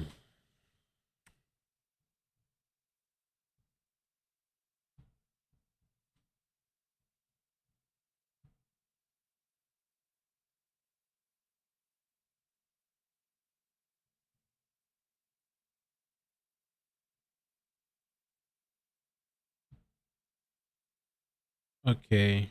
Let me see here.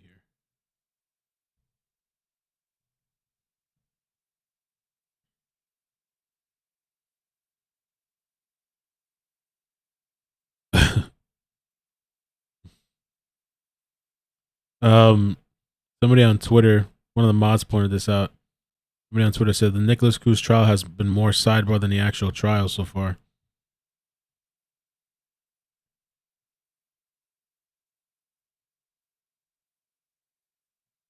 Back in 15 minutes. Okay. Thanks.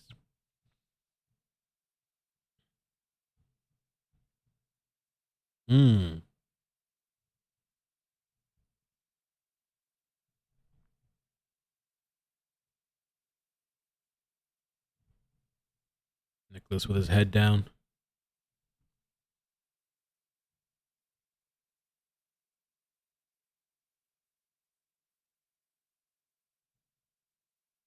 Yeah. Oh, that's true too. It's possible. Dig was saying, I bet there was an issue with how loud they played this video versus the last, but they needed the volume for the whispers. That's probably what it is. They should have had somebody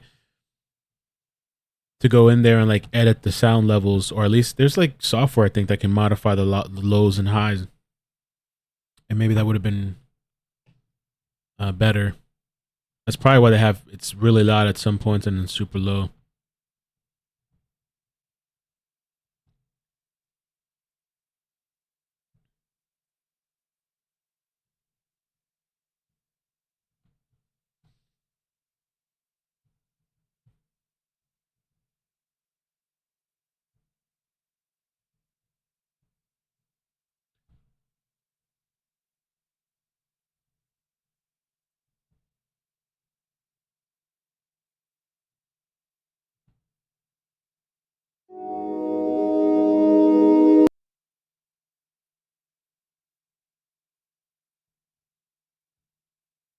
A talented soccer player who fell in honoring the 17. Alyssa Al-Hadef. Alyssa Al-Hadef was a talented soccer player who fell in love with the sport at age 3. Although she was a freshman, she played varsity. She is remembered as a fighter who was spunky and an incredible debater.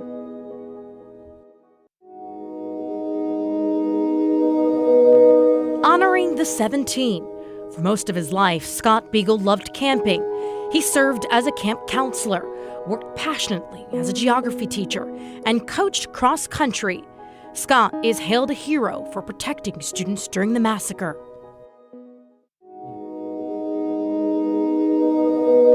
Honoring Duque Anguiano Jr. Martin Duque Anguiano Jr. Martin Duque Anguiano was a devoted churchgoer and was committed to his faith. He was a big fan of the FC Barcelona team and he loved Star Wars. Martin's family says he participated in junior ROTC and dreamed of becoming a Navy SEAL.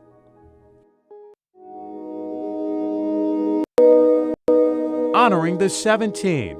With aspirations to compete in the 2020 Summer Olympics, Nicholas Douret loved playing water polo and served as the captain of the MSD swim team. Douret was a senior committed to the school of his dreams, the University of Indianapolis.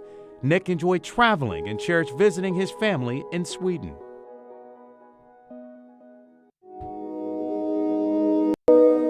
Honoring the 17. Aaron Feiss is remembered as a loving husband and devoted father. He served as assistant coach to the Marjorie Stoneman Douglas High School football team. Aaron is hailed a hero for shielding students during the attack.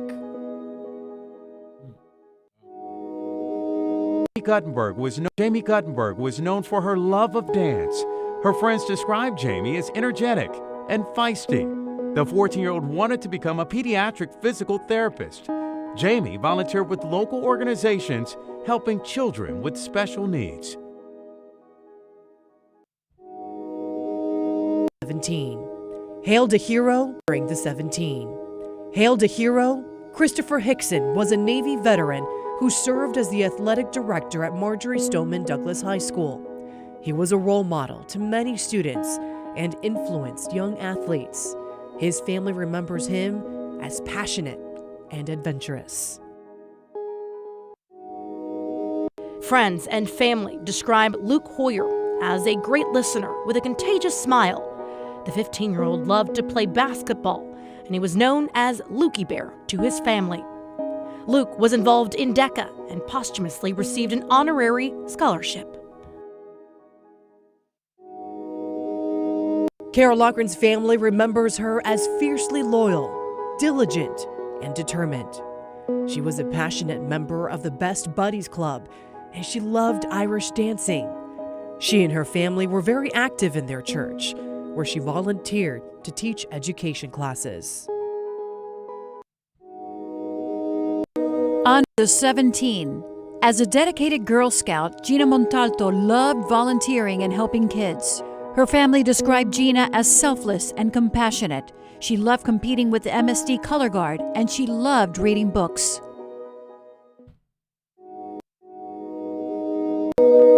Honoring the 17. People who knew Joaquin Oliver called him Guac. They say that he always fought for what was right. He adored his sister and loved the Miami Heat and Dwayne Wade. Joaquin was true to his Venezuelan roots and was passionate about music.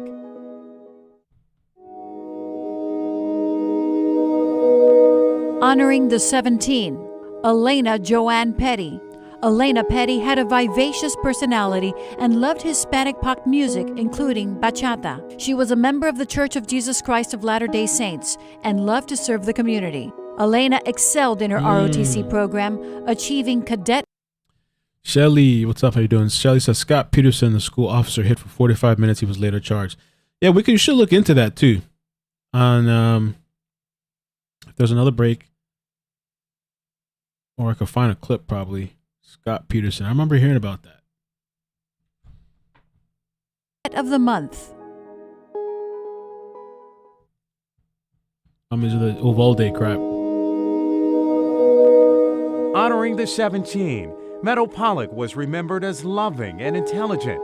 She was known for her warm soul, sense of humor, and creativity. Meadow was going to attend Lynn University in Boca Raton and looked forward to her bright future.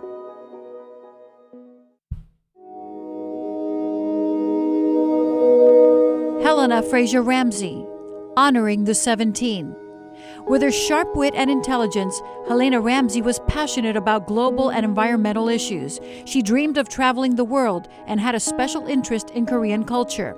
Friends say she had compassion for animals, caring for countless stray cats.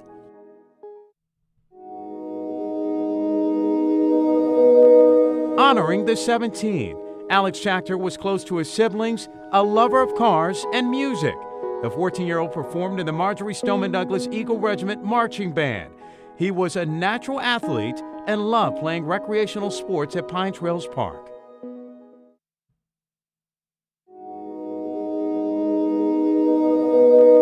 Honoring the 17. Carmen Shentrup was known as quirky, sarcastic, and witty. She was a straight-A student and a National Merit Scholar. Carmen served as president of her a cappella group.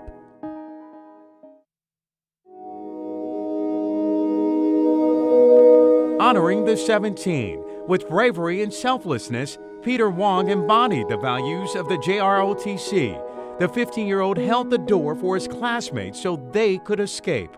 Peter was posthumously admitted to West Point and granted the Medal of Heroism.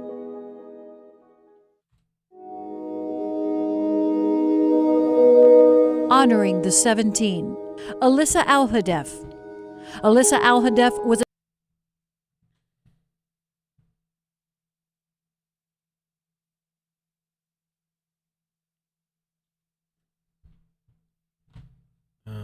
Okay, trying to fix something. Hold on.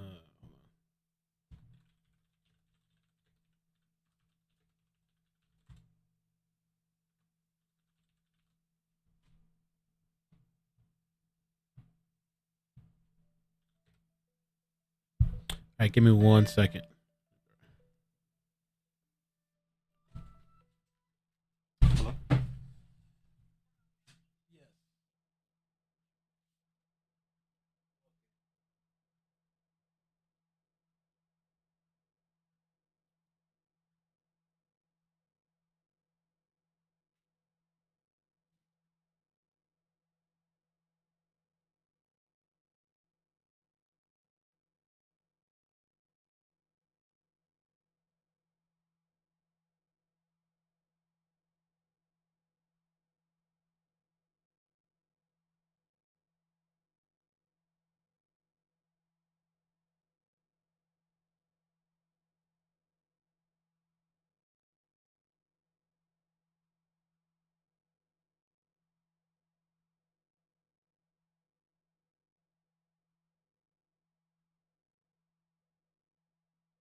Good evening from New York. I'm David Begnaud. There has been a dramatic turn in the investigation into what happened at Marjorie Stoneman Douglas High School in Parkland, Florida, where 17 people were killed last year.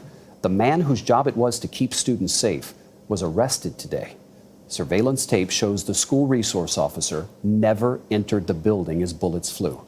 Late today, former Broward County Sheriff's Deputy Scott Peterson was arrested on 11 criminal charges, including child neglect and negligence. Here's Manuel Bojorquez. Wow. Peterson was arrested late this afternoon after a 15-month investigation by the Florida Department of Law Enforcement, which announced today Peterson was, quote, derelict in his duty, failed to act consistently with his training, and fled to a position of personal safety while Cruz shot and killed MSDHS students and staff. The report also states Peterson was, quote, in a position to engage Cruz and mitigate further harm to others, and he willfully decided not to do so. During the 6 minutes Nikolas Cruz carried out his deadly rampage, Peterson never entered the building. Instead, he hid outside for 48 minutes. Surveillance video from 5 motion-activated cameras show Peterson's response about a minute after the shooting began. Peterson, in the dark green uniform, quickly turns and jumps into a golf cart to investigate. He radioed the sheriff's office with a warning. We have possible, could be firecrackers. I think we got shots fired. Possible shots fired. 1200 building. The report says Peterson knew where the gunshots were coming from, but did not investigate the source of them. Seconds later, Peterson is seen running and then stopping to radio dispatch again. Sure, we get some units over here. I need to shut down Stoneman Douglas. Peterson stays across from Building 12, which is out of view, just to the left of the pavement. He directs officers to lock the school down and block traffic. Make sure there's no pedestrian traffic anywhere on Holmberg Road. According to the report, Peterson instructed deputies to stay away from the building instead of following law enforcement response procedures that call for eliminating immediate threats. He was a coward and he froze outside the building instead of going in and engaging the threat. Lori Alhadeff's 14-year-old daughter, Alyssa, was killed in the shooting. With him being arrested today, that gives accountability to me and the 17 families. We spoke with Al-Hadeff here, where the Safety Commission tasked with investigating the school shooting was meeting. Scott Peterson has defended his actions all along. He was booked into the same jail where the confessed shooter is also being held. They're in the same. David? Wow. Manuel Bojorquez leading us off to. Damn.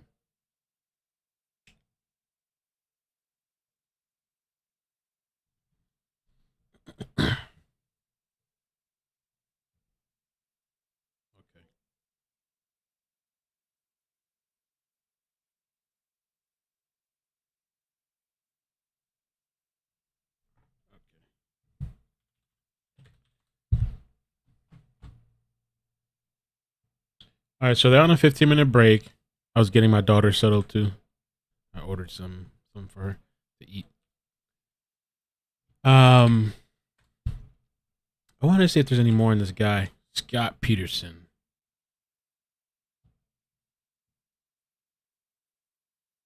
Oh no, Florida deputy. You gotta make sure to put Florida deputy.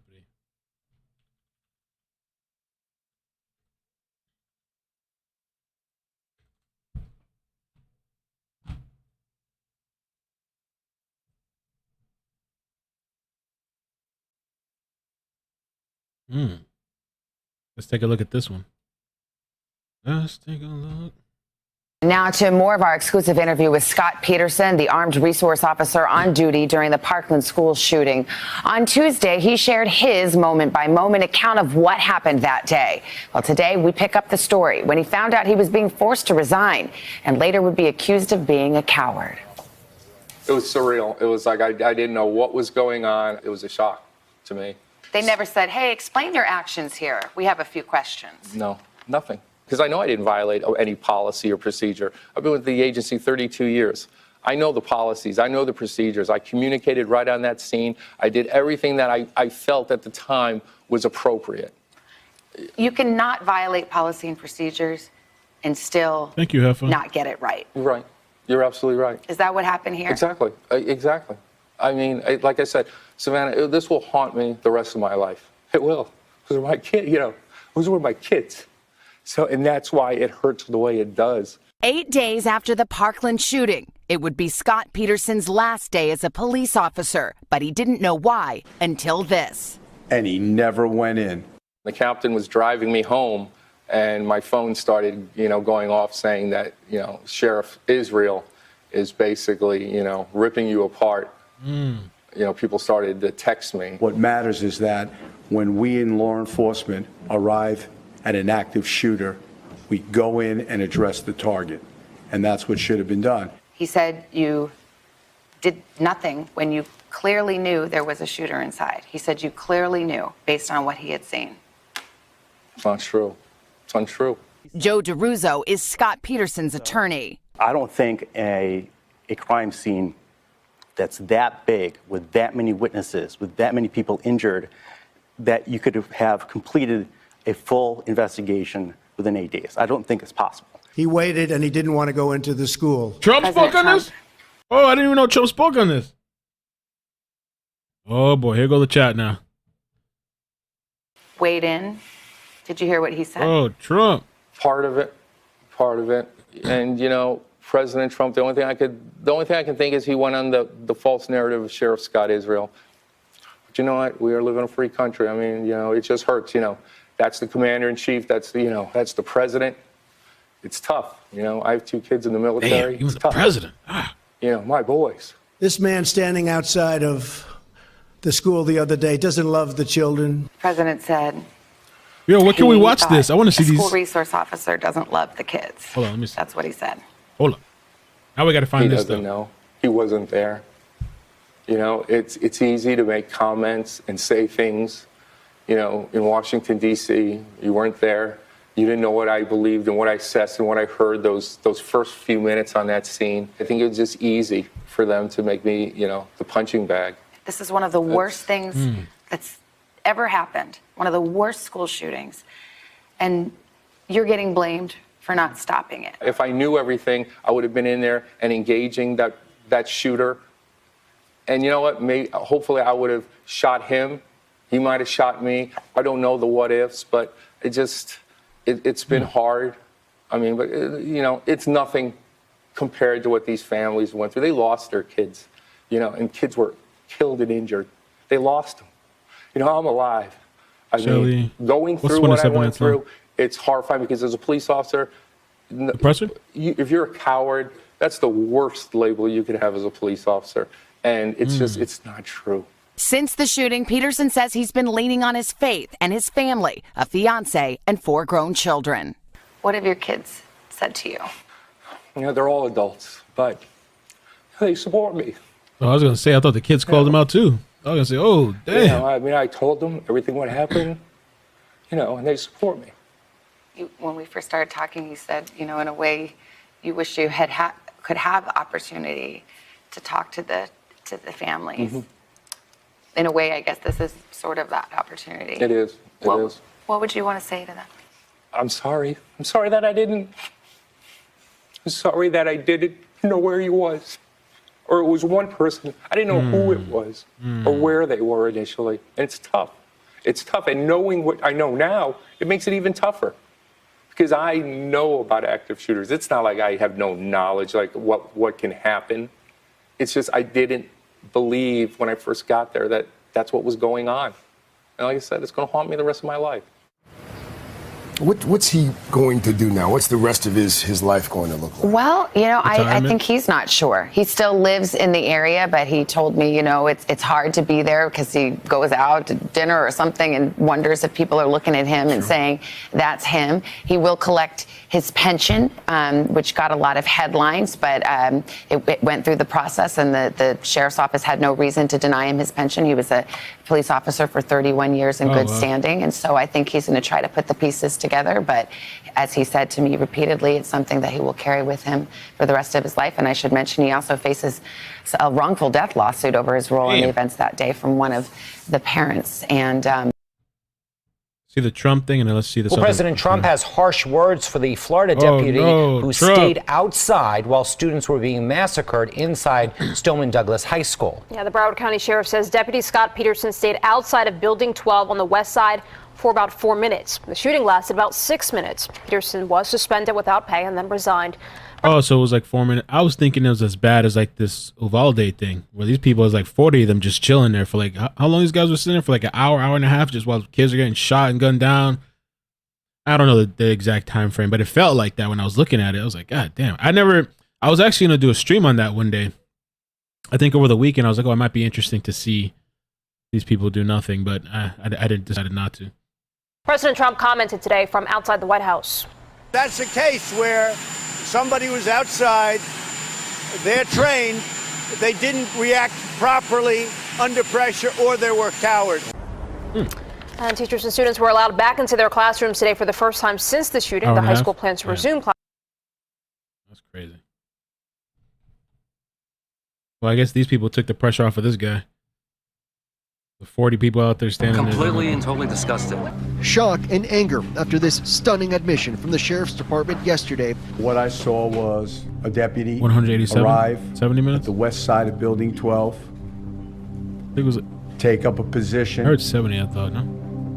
And he never went in. Sheriff Scott Israel describing how Scott Peterson, an armed school resource deputy assigned to protect Stoneman Douglas High School, failed to take action. Peterson waiting outside for 4 minutes as the shooting unfolded. Was he there when the shooter was still inside the building? Yes, he was. So what should he have done? Went in, addressed the killer, killed the killer.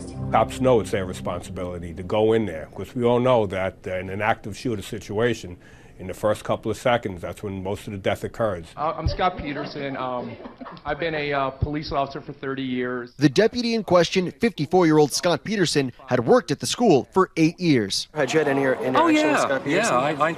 Yeah, Scott and I have talked many times over the years. School internal documents painting a glowing picture of Peterson. In 2014, he was awarded School Resource Officer of the Year, commending him as reliable and handling issues with tact and judgment. I knew right when I heard cafeteria, you know where you get the hairs on the back of your neck going up, I said, that never goes off. And he's seen here addressing a school board meeting in 2015, describing his response to security scenarios. So I ran into my trailer, I grabbed my firearm and my ID and my shorts and my sneakers, and I ran over, obviously, to the cafeteria.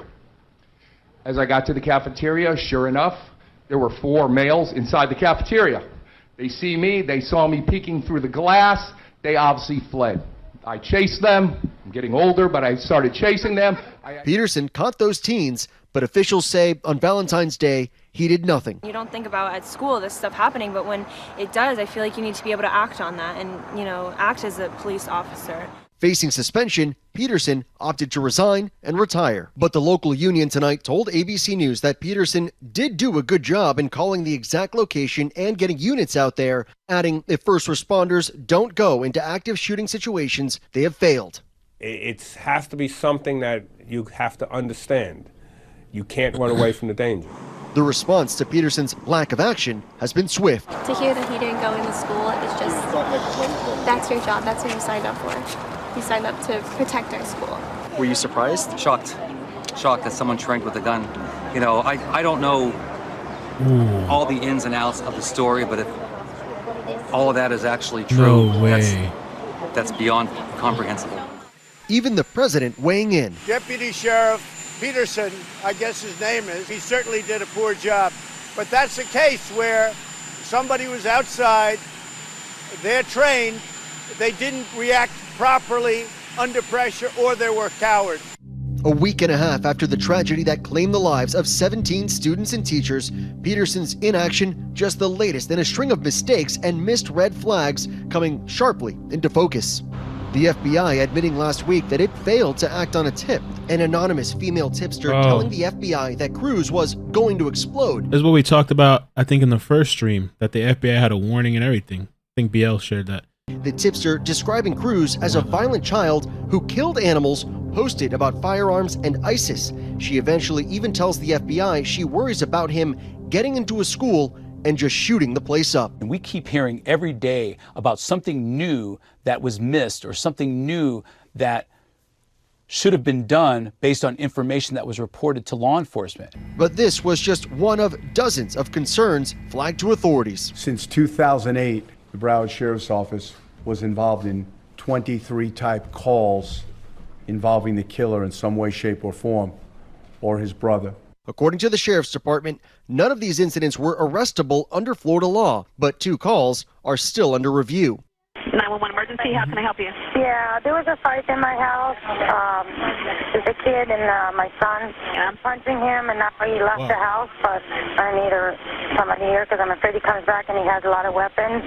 He put the gun in the head of his brother before, so it's not the first time, and he did that to his mom. ABC News has obtained recordings of these frightening 911 calls made multiple times by the family who'd taken in Cruz after his mother died. Can we find those 911 calls? And he's going to get his weapon at Dick's, I know that right now. And now he's pissed off, so he's going to get the gun. Soon after another call, this one, believed to be Cruz himself, calling 911, claiming he was the one who was attacked. Hi, I was just assaulted now. No! Someone attacked me, and they say they were going to gut me. Oh, so after he attacks, he's calling in police himself, and he's putting on his voice. I came back.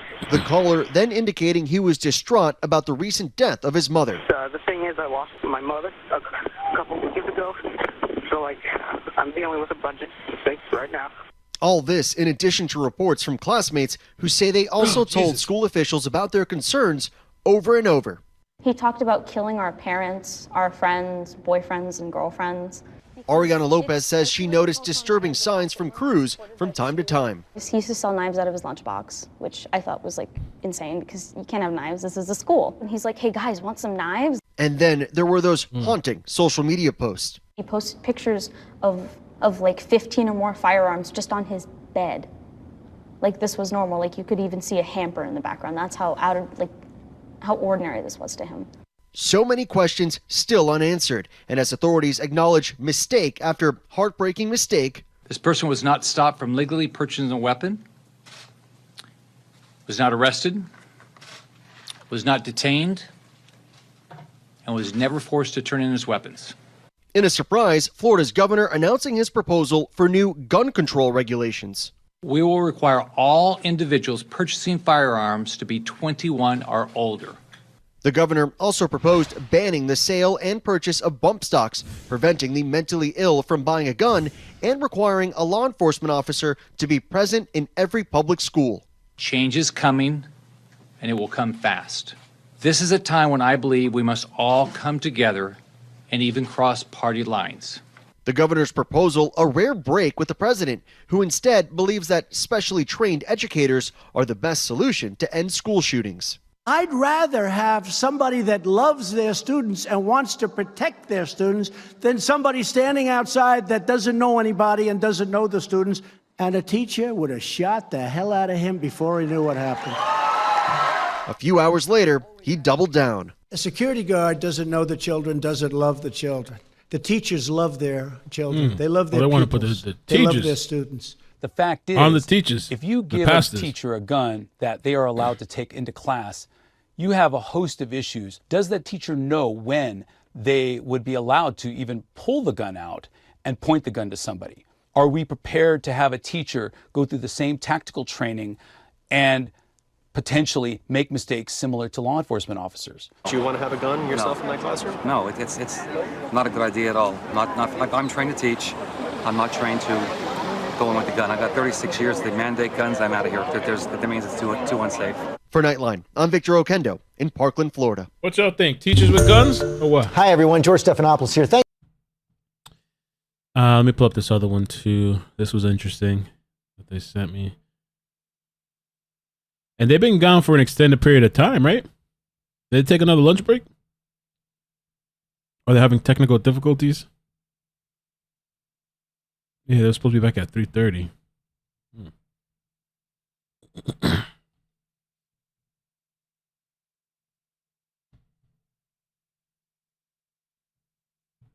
So one of the survivors apparently had, I guess the YouTube people say unalive, like that's a term social media people use, unalived herself. She killed herself.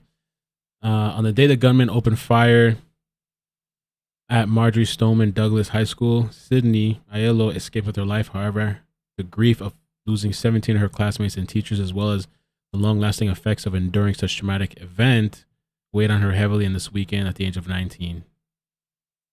Wow. This is the one we just pulled up on the other article, right? That survived. I find the process to be magical.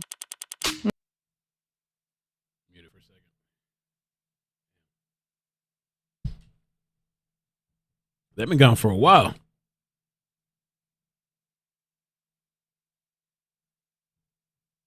Thank you guys for being here. No problem. Thanks, Laura. Thank you to you guys, and thank you to the mods and the members and everybody sliding through the subscribers.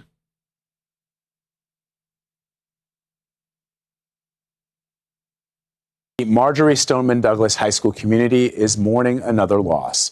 Sydney Aiello was a recent MSD graduate who was close friends with Meadow Pollock. She was one of the victims of the Parkland shooting. Carrie Codd from our Miami station has more. This is 19-year-old Sydney Aiello, a young woman who a Marjorie Stoneman Douglas teacher described as a joy to have in class. Aiello was close friends with Parkland shooting victim Meadow Pollock. Aiello's mother told me that Sydney felt survivor's guilt and was diagnosed with post-traumatic stress disorder after being on campus the day of the shooting last year. Aiello's mom said Sydney struggled to attend college classes because she was afraid of being in a classroom and was sad, but never asked for help before she killed herself. Her mom hopes Sydney's story can help save others. It breaks my heart that we've lost yet another student from Stoneman Douglas. Ryan Petty's daughter Elena died in the shooting. He's focused a lot of effort on suicide prevention since the Parkland tragedy, worried that traumatized teens might take their own lives. Petty says people need to ask questions to someone who might be considering suicide, like, have you thought of killing yourself? And have you had any intention of acting on those thoughts? My advice to that were admitted into evidence over the objection of the defense. The objections of the defense were that they were cumulative and that they were inflammatory. Mr. Wheeler adopted the same argument that he made during the state admission of Exhibit 5. These were videos, 2 Snapchat videos that were taken by Matthew Walker inside of the classroom of 1214. During the testimony of Mr. Kramer, he indicated and provided eyewitness testimony as to what he had seen and what he had heard, indicating a description of the firearm that he believed that he saw, as well as the individuals that he witnessed being murdered. When the Snapchat videos were published to the jury at the highest volume possible, and it was also displayed to the gallery. Let's not say things like that unless you don't prove that. I do believe that the state admitted, he said he had it at the highest volume possible, and this would violate Mr. Cruz's right to due process guaranteed by the 15th and 14th Amendment of the United States Constitution, as well as Article 1, Section 9 of the Florida Constitution, and 6th and 14th Amendments of the United States Constitution, Article 1, Section 16 and 22 of the Florida Constitution, as well as the 9th and 14th Amendments of the United States Constitution, equal protection and basic rights guaranteed by the 14th Amendment of the United States Constitution. Based on the foregoing reasons, the defense moves for a mistrial as the prejudice to Mr. Cruz by what happened in this courtroom in front of the jury would render this court to provide Mr. Cruz with the ability to have a fair and impartial trial. Oh, please. This is upon consultation with our client, and he is in agreement. Yo, she's like, court, I can make a representation that I heard the individual in the gallery of this courtroom say twice, turn it off, turn it off. Ooh, she got sass too, though. They both sassy. Do you want to say anything on state? Yo, clip this. I Timestamp. advise the lawyers what the witness said because the sheriff's office told me. Your Honor. And that's the only reason that I knew. The defense did not tell me what the witness said until just now, as an officer of the court or not. Your Honor, the state agrees with the court's ruling, and the volume was very loud. It was extremely loud, and I think that the witness, or not the witness, turn it off, turn it off. The volume was so loud as to turn the volume down, Your Honor. That's what it could be attributed to. And we agree with the court's ruling. The motion for mistrial should be denied. All right, State, do you have another witness to call? Yeah. Okay, go ahead. Yo, she's flicking her hair too. And all this. Thank you for reminding me. Small oversight. She said it's not even close for a mistrial. Not even close. And she's mad. She's hot. Look at her. She all red and shit. Woo, she's burning up. Oh, Elaine's daughter. So she's on fire.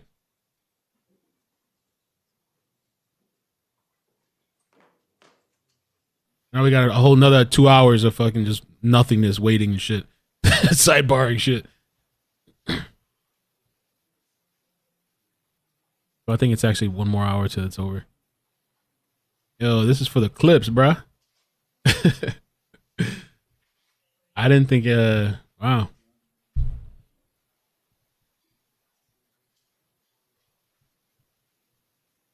She's mad. And you know, usually too, like these lawyers or whatever, once they see the judge is kind of like pissed or like whatever, they kind of like walk it back or tone it down or okay, judge or whatever, your honor. But no, she kind of try to bite back too.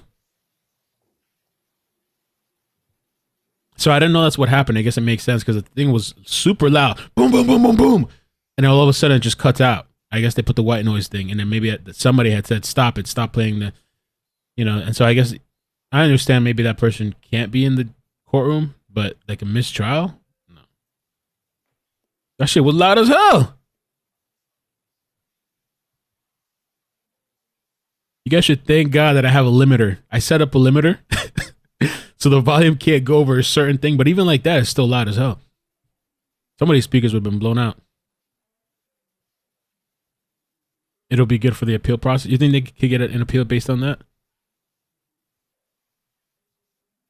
Possibly. Has it happened before? I don't know, man. I don't want to say, I don't know if he can get it or not, because I don't know his full like medical history. I don't know what they're going to come up with. I don't know if they're going to make a good argument. Like, it's like Ethan Crumley. Would you put him to death? I don't think if it was a death sentence type of thing, I don't think Ethan's is. But if it was, like I say, he was in Florida, given some of the things we've seen, I don't think he would get death sentence. I think he'd get like life. I don't know that the situation. This guy killed a lot more people, and these videos that we saw, I mean, it's very intentional. Seems like planned out. It was like a spur of the moment. Ah, you go crazy. Been planning it for a while and threatening people, and he's done it at other schools. Okay, thank you for your patience. The jurors are present. State, call your next witness. Thank you, Your Honor. Maximo Rosario.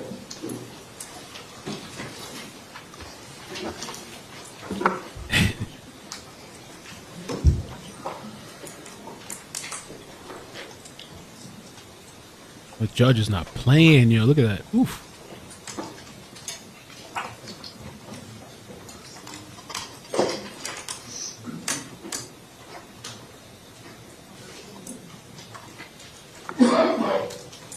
Oh, another cougher.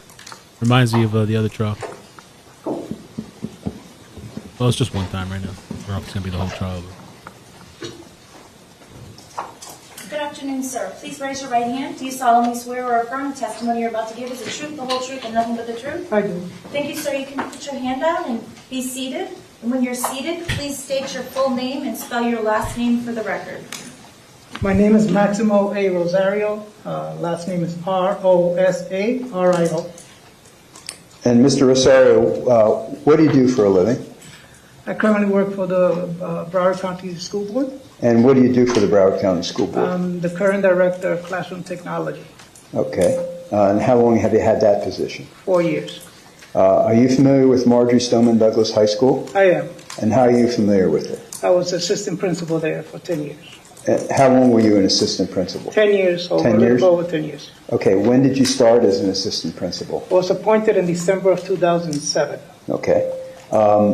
Did you have anything to do with the video surveillance system that was set up at Marjorie Stoneman Douglas? I did. Please tell us what part you played in it. So I've done the training, and I was trained by district staff on how to use a system that was installed at Marjorie Stoneman Douglas. Okay. And when did that take place, sir? So there was a system already in place. So it was upgraded as time progressed and new buildings were constructed. Okay. So in February of 2018, Were you familiar with how the system operated? Yes. And how did it operate? Basically, a recorded motion sensor activated and recorded 24 hours a day, 7 days a week. Okay. And was there a server that controlled everything? Yes. And where was the server located? The main server was located at the media center in the back room, locked behind a cage. Okay. And how is the server secured? So it was a room in the back of the media center. Only certain staff had access to that particular room. Inside that room, there was a locked cage with a padlock, and only myself and the microtech had access to that particular lock cage. Okay. So it was secure. Yes, sir. So, and that's the way it existed on February the 14th, 2018? Yes, sir. Okay. How does the system, you said the system is motion activated. How does that work? Basically, when activity happens in front of a particular camera that was distributed around the school, the video surveillance system will start recording that particular activity, whatever it may be. Okay. And if there's no movement, it doesn't record? It does not. Okay. Have you ever done downloads from the server? I have, yes. And how do you do that? Basically, we have a local computer where you can then export from the server into a local hard drive and then transport it to either at that time a CD or a flash drive. Okay. And have you done that prior to February the 14th, 2018? Had you done that many times? Yes. Had it always been proven to be accurate? Yes, sir. Time, date? Correct. The cameras in the 1200 building, are you familiar with the cameras in the 1200 building? I am. Were you instrumental in upgrading those cameras? So they were the newest cameras in the building when they were installed. Our building was constructed in 2009, and they have put in the higher resolution cameras in that particular building. Okay. Let me show you now State's Exhibits J and I. I've shown these to the Defense, Your Honor. Okay. J and I for identification. Let me just show you first I, Mr. Osura, if you don't mind taking a look at that. Do you recognize what that depicts? Yes. Does that accurately and truly depict the east entrance to the 1200 building as it existed on February the 14th, 2018? It does. Okay. And I show you State's Exhibit J and ask you, does this photograph, State's Exhibit J, truly and accurately depict the west side doors that existed on February the 14th, 2018? It does. Thank you. Your Honor, I'd like to offer I and J. Is there any objection? Oh, ma'am. Okay, States I for identification will be received as States 7, and States J for identification will be received as States 8.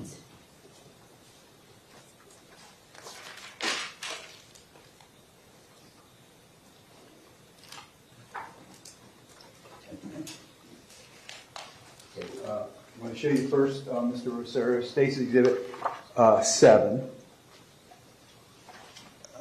Can you see that on your screen? I can.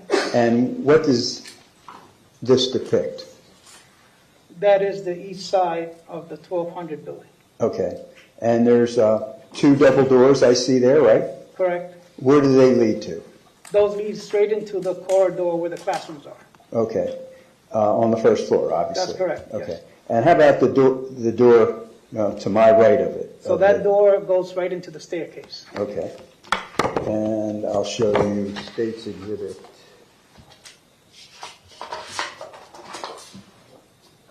number 8. And can you tell us what that depicts? Yes, that's the west side of the 1200 building, front entrance, first floor.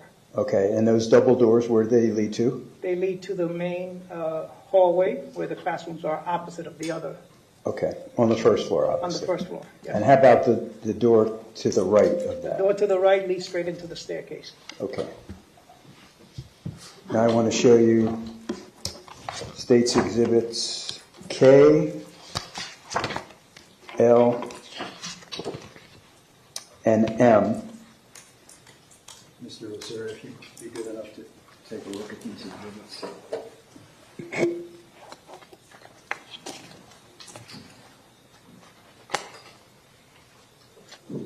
Muted. True Cheeks. This one is the west side Front Street of the Friday. front entrance that you just showed me. That's the inside part of the corridor. That's K. This is the center of the hallway as you come into the first floor. Okay, and that's L. And this is the interior side of the east door side of the 1200 door. And they accurately depict the east, central, and west entrance, the east and west entrances in the central part of the first floor hallway? They do. And they need to depict where the cameras are. I can, yes. Do they depict where the east, central, and... Yes, so the first camera is right over the double doors as you come in. The camera in the center aisle is right over the bathroom doors, past the exit sign, past the smoke alarm or detector that's there. The camera, you can see it facing the east. And then on the east end, you can see the camera right over the door again, facing in. All right. Your Honor, I'd like to offer States Exhibits K, L, and M. Is there any objection? No. Okay, states K for identification will be received as states 9. States L for identification will be received as states 10. And states M, as in Mary, for identification will be received as states 11.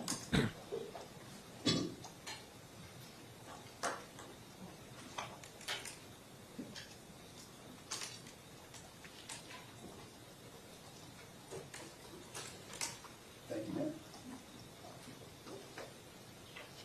Okay, Mr. Rosario, now I want to show you States Exhibit marked 11 that you have identified as, I think you said it's the east entrance door, the interior.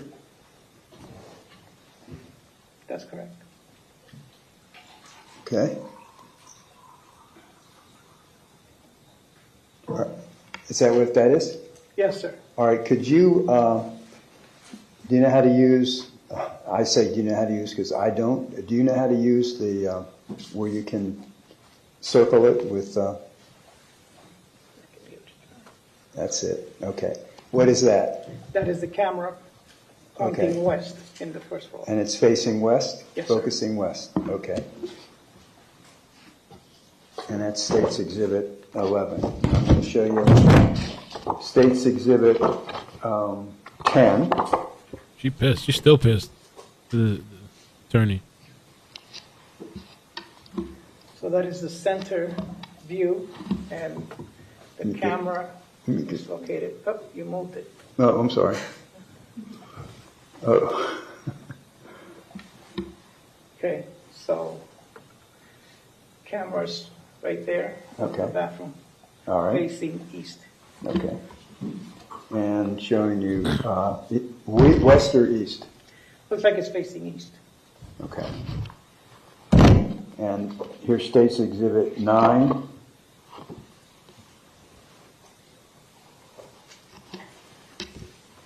Okay, this is the west side of the building. The camera is located right there. Okay. So all the three cameras that you identified, east, west, and central, is that the way it is for all three floors? Yes, sir. Okay. And showing you States Exhibits N and O. I'm going to ask you, Mr. Rosario, if you can identify those.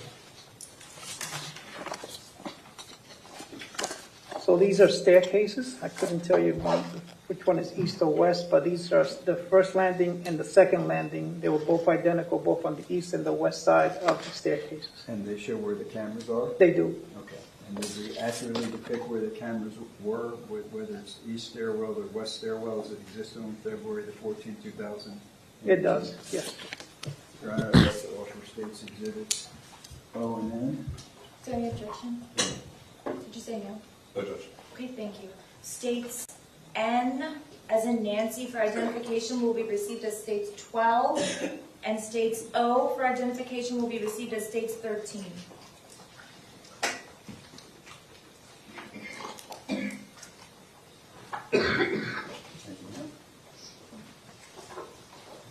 Mr. Rosario, I'm now showing you States Exhibit 13. Can you see that okay? I can. Okay, and would you point out for the camera for us? Camera's located right there. Okay. And State's Exhibit 12. Oh. Camera located Right there, okay. And that's the way the cameras were on both the east and the west stairwells, correct? Okay. How many people do you feel you trained on the surveillance system when you were the assistant principal at Marjorie Stoneman Douglas? Roughly maybe 20, 25 different Okay. people. Okay. Okay, thank you, Your Honor. Have no further questions of Mr. Rosario. Thank you. Defense, any questions? Thank you, sir. You're excused. State, call your next witness. Edward Kessler. Appreciate it. So far, the witnesses are pretty fast. Yeah, I'm sure there'll be longer ones. Maybe they... And BL did send something interesting, which we're gonna have to take a look at. When we get a pause. The defense has beef with the judge. The judge's name is Elizabeth Schreier, and the defense team for Parkland school shooter Nikolas Cruz filed a motion Monday asking the judge to withdraw from the case. Good afternoon, sir. Please raise your right hand. Do you They're trying to get rid of the judge too. The testimony you're about to give is the truth, the whole truth, and nothing but the truth? Yes, sir.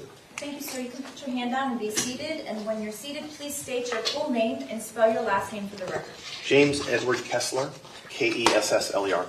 State your name prior. Thank you, Your Honor. And your occupation, sir? I'm a systems analyst with the School Board of Broward County. And what is your training and experience? My background is managing the video surveillance systems at the sites. Okay. And are you familiar with the surveillance system that exists? First of all, how long have you been doing that? I've been in that capacity approximately 5.5 years. Okay. And what are you doing now? Same. Same thing? Were you familiar with the surveillance system that existed in Marjorie Stoneman Douglas High School on February the 14th, 2018? Yes. And how did the system operate? It's a computer-based system. There's a large server which sits on campus, which contains all the video recordings. The cameras connect to the computer network, same as phones and computers and other things. And the cameras and the server communicate, and once they sync up, anything that the camera sees is automatically sent to and stored on the server. Okay. And how does the system work? As far as, is it motion activated? Yes. Yeah. Okay. So the system is typically set up to record on motion, so that we're not recording empty hallways in the middle of the night or on weekends when nobody's around. Okay. I'd like to call your attention to February the 16th, 2018. Were you working that day? Yes, I was. And did you have occasion to go to Marjorie Stoneman Douglas High School? Yes, I did. Okay. And when you were there, did you have an occasion to meet with the FBI? Yes, I did. And did you go to the server room? Yes. Do you remember where the server room was? Yes. Where was it? Second floor, back of the media center. Okay. And do you remember how it was secured? Yes. So there's a large room that has a chain link fence cage within it, and the server and the network equipment was in that chain link room. Okay. I'd like to show you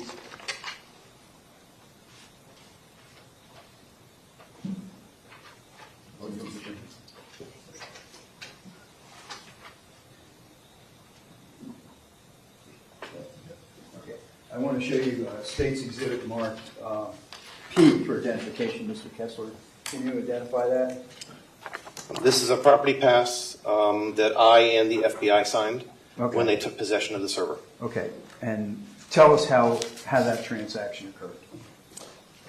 We received a subpoena, a warrant. No. How did it physically go? We did a normal shutdown on the server, like you would any other computer. Disconnected all the cables from it, pulled it out of the rack in which it was installed in, and physically put it on a table and handed it to the FBI. Okay. And that's a property receipt for the server? Yes. Okay. And let me show you. And the server had a serial number? Correct. And what is the serial number? JFK80M2. Okay. And showing the states of you.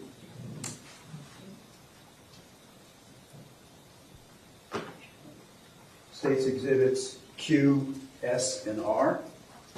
And ask you if you can identify those photographs. These are pictures of the actual server that was removed from the site. And given to the FBI. Correct. Okay. The serial number matches the property pass. Okay. Thank you very much, Mr. Kessler. Your Honor, at this time, I'd like to offer States Exhibit P, property receipt, and States Exhibits Q, R, and S, the photographs of the server. Mr. Wheeler, is there any objection? No objection, Judge. Okay, states P will be received as states 14. States Q for identification will be received as states 15. States R for identification will be received as states 16. And states S for identification will be received as states 17. Thank you, Your Honor. I have no further questions of Mr. Kessler. Thank you, Mr. Kessler. Okay, Mr. Wheeler, any questions? No, Judge. Okay, thank you, sir. Thank you. You're excused. State when There's you're ready, some call your interesting next things that's Okay. being found. Carlos Castillo. We'll bring up during the break. There was another student that offed himself, I guess. 2 students. Jazz found that. Both of those stories.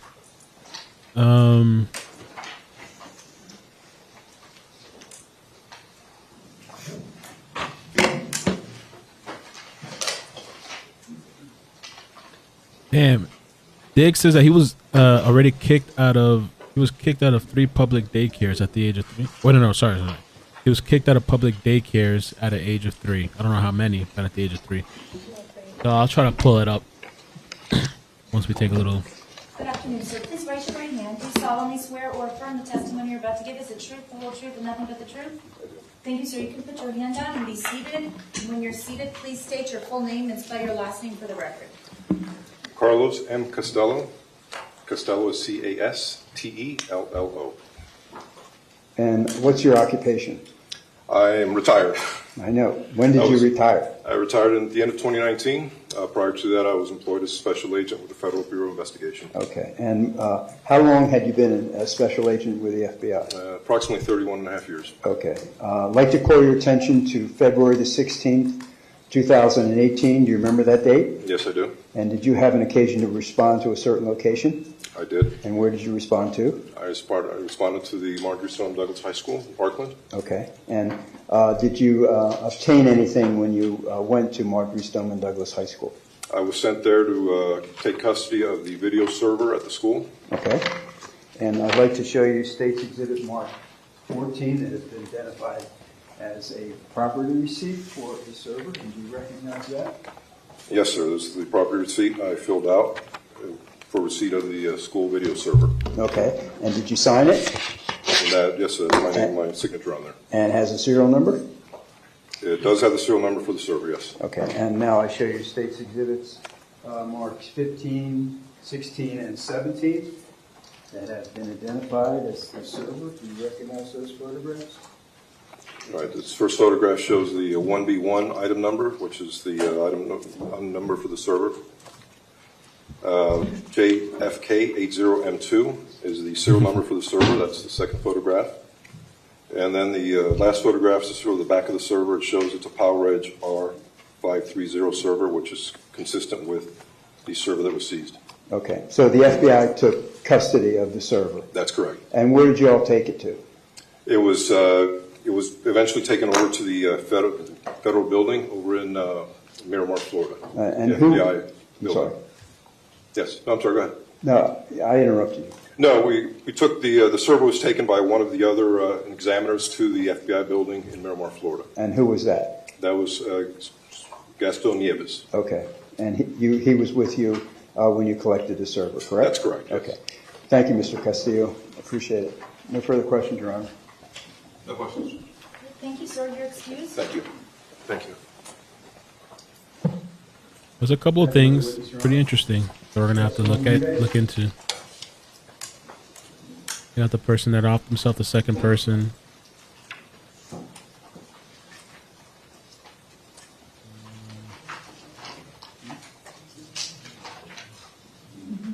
judge thing too.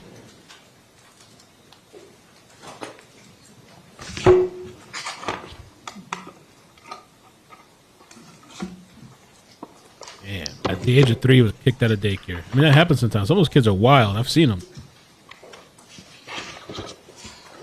But I sometimes wonder when I see kids like that, like what's going on at home. You know, but there's some kids that are just disruptive. They're beating and biting all the other kids. Gotta get those kids out of there. Testimony you're about to give is the truth, the whole truth, and nothing but the truth. I do, Your Honor. Thank you. So you can put your hand down and be seated.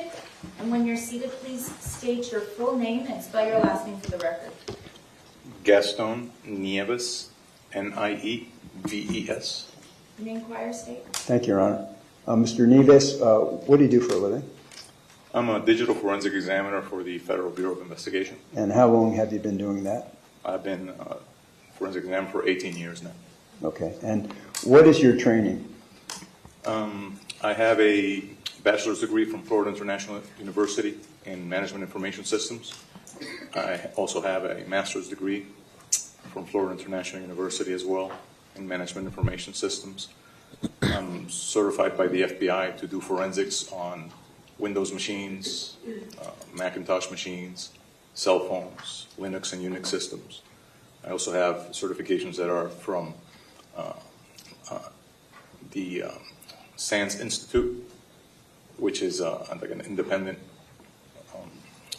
organization that does cybersecurity training. So some of the certifications I hold from them are the GX Certified Forensic Analyst, GX Certified Forensic Examiner, Advanced Smartphone Forensics, as well as Incident Handling.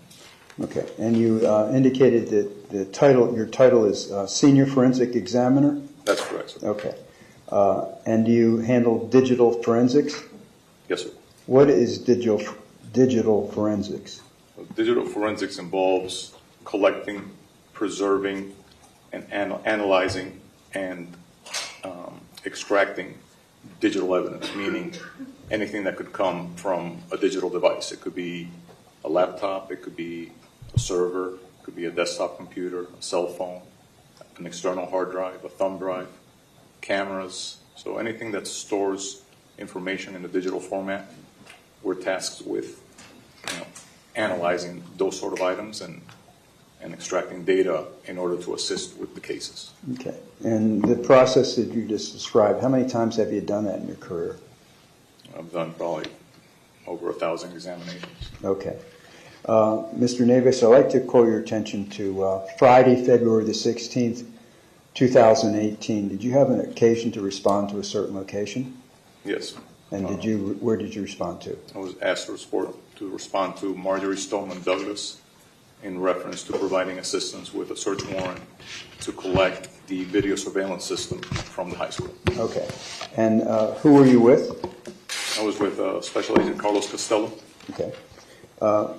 Mr. Nieves, I'd like to show you State's exhibits number 17, 16, and number 15, sir, and ask you if you can identify that.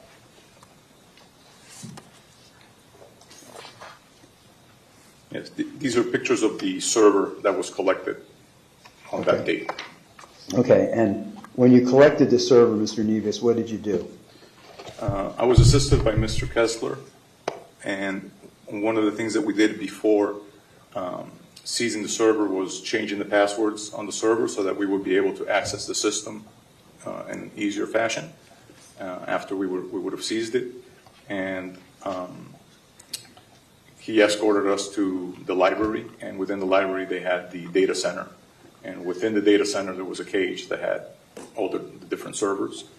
So he identified the server that it was. We changed the passwords as we needed to, removed it from the cage, and then they gave us a cart, and we did the necessary paperwork for chain of custody purposes, and then we rolled it out. Okay. And when's the next time you saw the server? Did you take the server somewhere? So that night I took the server back to the Miami field office of the FBI, and on Monday morning was when I started working on the server once again. Okay. As far as starting the extraction for what had been requested. Okay. And let me show you now State's Exhibit Mark T for identification. and ask you, Mr. Davis, if you can identify this.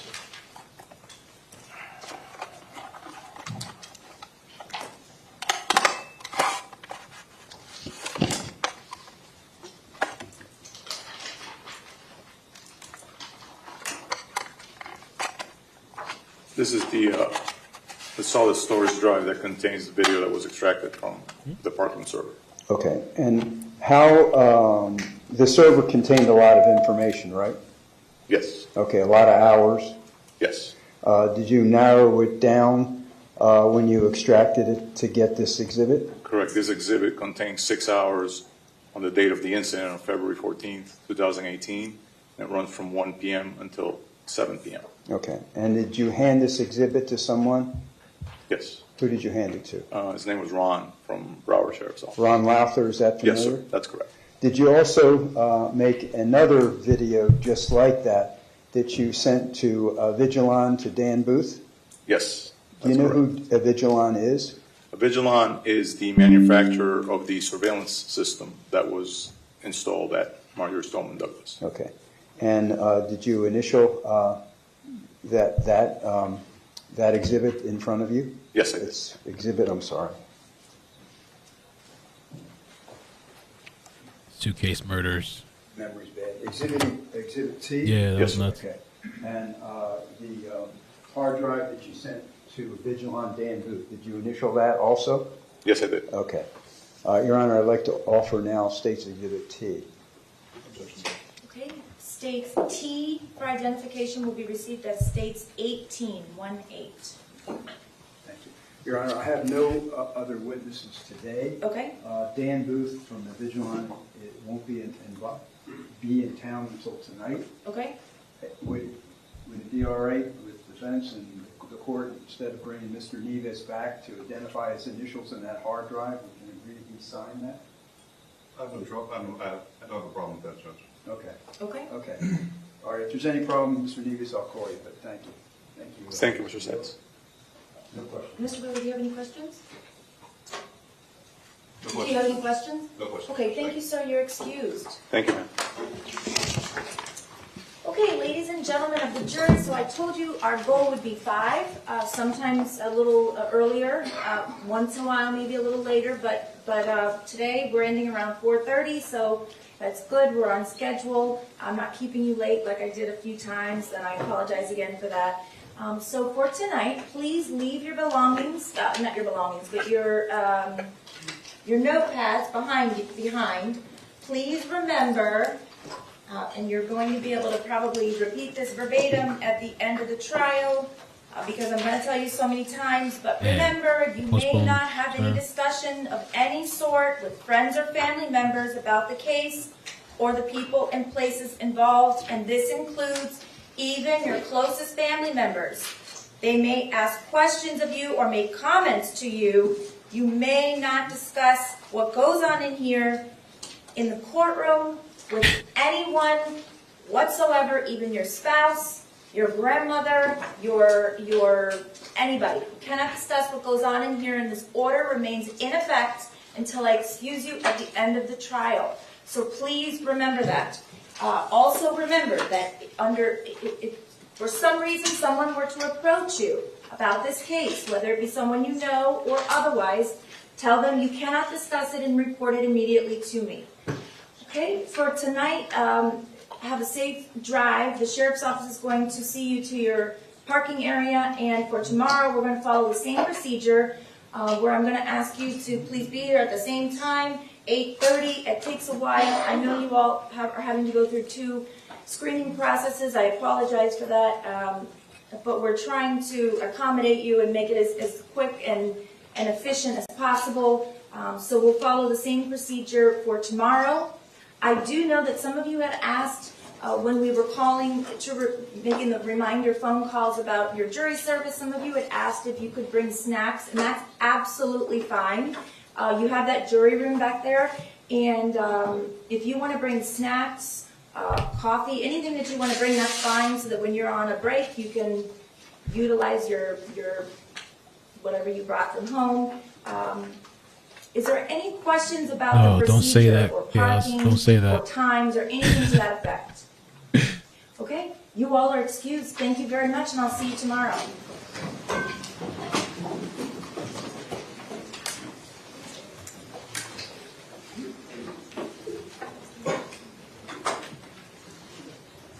A lot of people love the judge.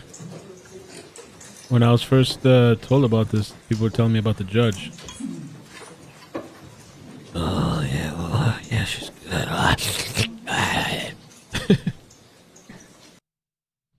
That's it, se acabó. So we can talk about a couple of the things that were shared to me. President has said that this is because of climate change. Someone else in the Green Party in France has said that this is hell. Someone else has said that it is an Armageddon. Where they got record in the UK? Europe facing record-breaking heat wave. Oh no, mate, we're heating up over here. Oh, it is getting hot, a UK friend out there now. She told me it was getting like hotter and stuff. I forgot the temperature she said, but record-breaking.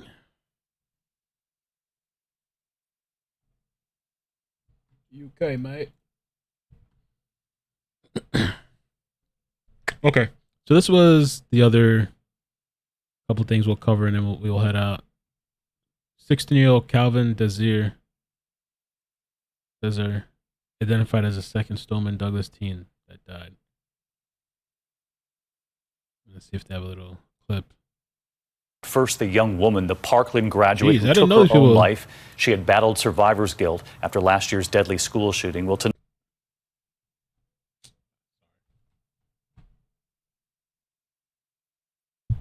Amazing. tonight, news of another apparent full suicide, and now the urgent call for help tonight. Here's ABC's Diane Macedo. Tonight, a second student from Marjorie Stoneman Douglas High School has died in an apparent suicide. This is heartbreaking, right? It was hard enough to lose the 17. It just adds to the heartbreak that this community has already suffered. Police say the student was found dead Saturday, less than a week after 19-year-old former student Sydney Aiello took her own life. Aiello lost several friends last February when a former student allegedly went classroom to classroom opening fire with a semi-automatic rifle. 14 students and 3 adults were killed. Aiello's mother says her daughter struggled with survivor's guilt and PTSD. So for people who actually developed PTSD after the shooting, going back to that school could be a major trigger. The Miami Herald reports the second suicide victim was a male sophomore, and his death has experts gravely concerned. If a terrible event occurs and you're struggling, or you notice someone who is struggling, get them help. David, it's unclear if this second suicide victim was enrolled at the school at the time of the shooting. Still, parents and county officials met today to discuss how to prevent any more suicides. David? Really important conversation, Diane. Thank you.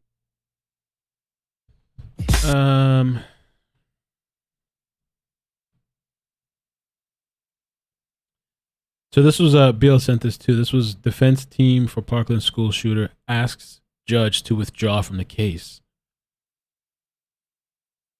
Judge Elizabeth Schreier declines motion.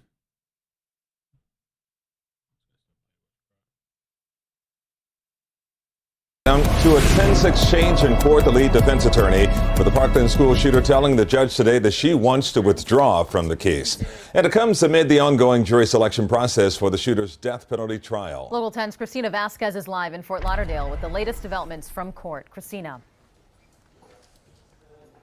There were certainly some tense exchanges between the judge and the lead defense attorney. Take a look. One day here. It started when lead defense attorney Melissa McNeil explained they would like to hold off on asking potential jurors today about their death penalty views because a key member of the defense team, Casey Secor, was out sick with COVID. The state did not object. He is the only other death penalty certified attorney on this case, and I'm not comfortable going forward without him, Judge. Well, you're going to have to. The judge said she wanted to press forward. McNeil said she would not participate in questioning potential jurors without Secor because the impact she believes it would have on her client's due process rights. I don't intend to have any contempt hearings, but I believe your refusal to participate would be a clear violation of Florida law and the rules of professional responsibility. And then after the judge ordered both sides to move forward, It's your order to participate. Judge, at this time, the defense would move to withdraw from the case. McNeil made a motion to withdraw from the case. I'm also going to have to consider whether or not my law license can be impacted, which would impact my ability to raise my children, feed my children, and educate my children. Here's legal analyst David Weinstein. Why does this put her in a precarious position? She now has to choose between disobeying a direct order from the court or providing assistance to her client. Because I'm in a battle right now between my liberty and my client's liberty. All right, respectfully, your motion to withdraw is denied. The judge also denied this motion to disqualify the judge. The defense here arguing the judge's actions this morning has led the defendant to believe he cannot receive a fair and impartial trial before this court. The judge ultimately reversed course on her previous verbal order to press forward with questioning in Secor's absence, instead asking potential jurors about hardships, inviting them back at a later date for future questioning, the exact course of action both sides had already agreed to this morning. Damn. So not only is she trying to get out and run, she's also trying to disqualify the judge, or what do they call it? Dismiss him or whatever. Wow. Yeah, motion to disqualify the judge is directed toward the feeling of a litigant as to the impartiality of his or her judge, explained legal analyst David.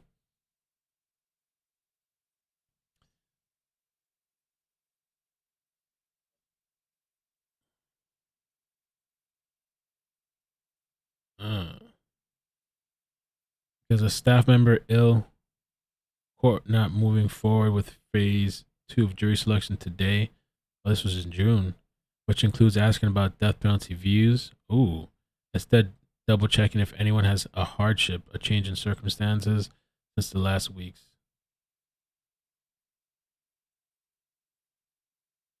But judge eventually ordering both sides to move forward with asking potential jurors about their death penalty views without secor. I don't intend to have any contempt hearings, but I believe your refusal to participate would be a clear violation of Florida law and the rules of professional responsibility. You know, are there separate rules of professional responsibility for a capital case? Because this cites the rules of professional responsibility. And that is when the counsel was ordered by the court to go forward. I haven't heard the court order me to go forward. Are you ordering me to go forward? I am saying that the trial is going forward for you, and that the jury selection is going forward. For you to then say that you're going to intentionally create ineffective assistance of counsel is in clear violation of the Rubin case and your rules of professional responsibility. And if Judge, at this time, the defense would move to withdraw from the case of State of Florida versus Nikolas Cruz. Right now, if I do not comply with the court's order and do not protect Mr. Cruz's constitutional rights to due process, I now have to consider whether or not my liberty is going to be in jeopardy or Mr. Cruz's liberty is going to be in jeopardy. I'm also going to have to consider whether or not my law license can be impacted, which would impact my ability to raise my children, feed my children, and educate my children. So if you're ordering me to do that and I fail to do that, I'm at risk of being held in contempt because I'm in a battle right now between my liberty and my client's liberty. all right, respectfully, your motion to withdraw is denied. This could be a big problem. Yeah, maybe this could give him like an appeal or something. And imagine you're on the other end, and they're gonna put your ass to death, and you got this shit over here. You know, person don't want to represent you and stuff.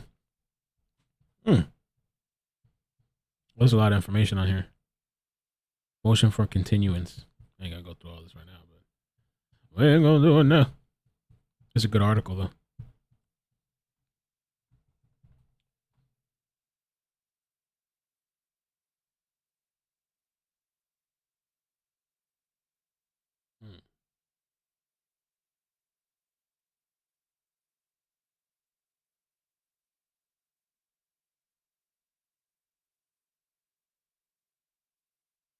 Oh Lord, here we go, Lord.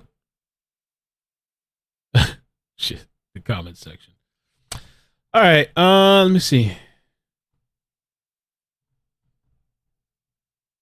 So you guys in the UK, you guys don't have ACs and stuff? I guess you don't normally need it or something. Let's see. Let me take a quick look at my messages.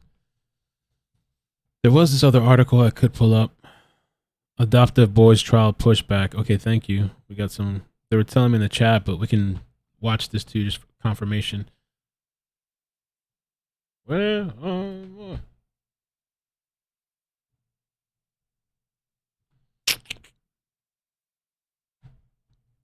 pushback.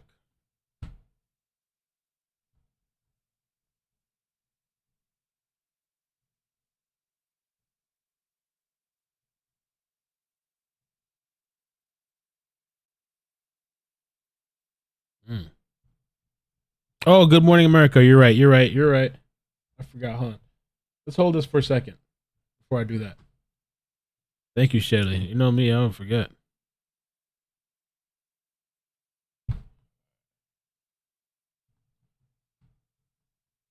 The family that took in Nikolas Cruz says they knew that he was depressed, but they had no idea how troubled he really was. James and Kimberly Sneed let Cruz live in their house after his mom died back in November. Cruz was a friend of their son's. John Blackstone sat down with the Sneeds to ask about the 19-year-old's life and his history with guns. The Nick we knew was not the Nick that everybody else seemed to know. He pulled one over on us. That's a nice guy. As well as a lot of people. Nikolas Cruz had been living with the Sneed family for about 3 months when he allegedly carried out the deadliest school shooting in Florida history. How many guns did he have? I'm not sure, 5 or 6.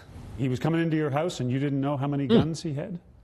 I knew he had 5 or 6. I 10, don't know, 15. I don't know what kind they were. It didn't matter what kind of guns they were. I have guns. I respect guns as long as they're handled properly. Safely. Safely. And one of the stipulations of him moving in is to have a gun safe before he moved in. So you wanted him to have a gun safe, but you didn't know how many guns or what kind of guns they were that he would be putting in this safe? I know he had hunting rifles. You thought they were just hunting rifles? Well, I knew he had an assault rifle. I knew it, but I knew he used it out hunting. And that seemed a reasonable thing? It's his right to own a gun. And you thought it was fine for a 19-year-old to have an AR-15? It's his right to have it. Do you feel any differently about that now? No. Oh, good.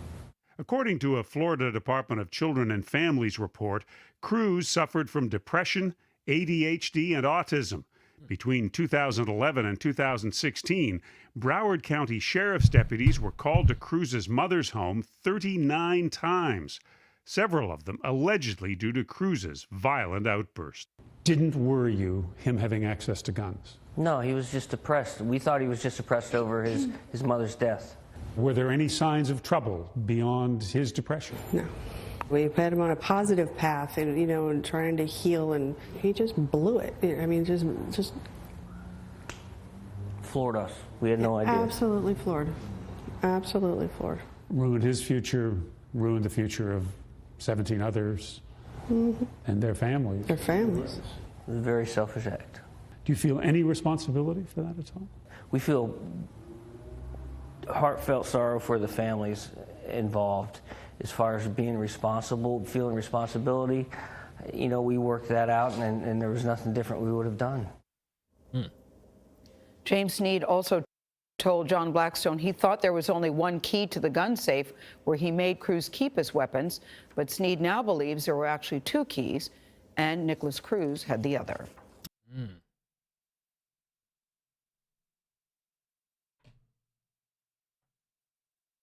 Let me see what else. There was this other article. We can take a little look at.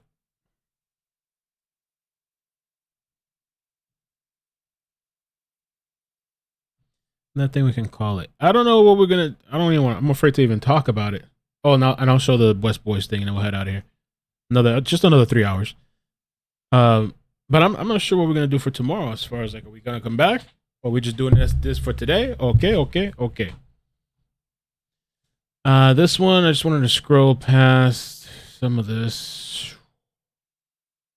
The consultant found that the district largely followed the laws by providing special education to the shooter starting when he was 3 years old and had already been kicked out of daycare.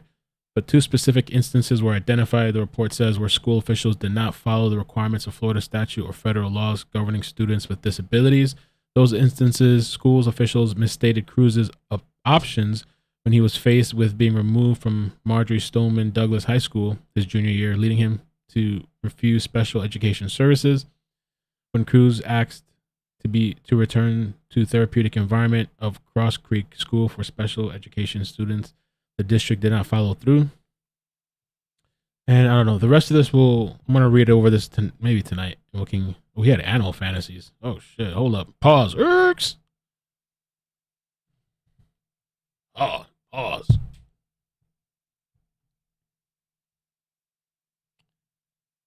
But the consultant, okay, so neither of the parents who adopted Cruz as a child could be consulted for the report. Roger Cruz died out of a heart attack in front of Nikolas Cruz. Oh snap! When he was 5, Linda Cruz died of pneumonia last November. But the consultant found that Cruz, by the time he was 3, had already been kicked out of preschool or pre-kindergarten program and was identified as a developmentally delayed student needing special education. He was aggressive, biting, pinching, scratching, and pulling hair. He had trouble communicating and following instructions. He exhibited animal fantasies that led to a parent-teacher conference and the assignment of a family counselor in the home. Despite high levels of reinforcement, his aggressive animal-like behaviors appeared to be unpredictable. And that's exactly what I was just saying when he attacked that guard.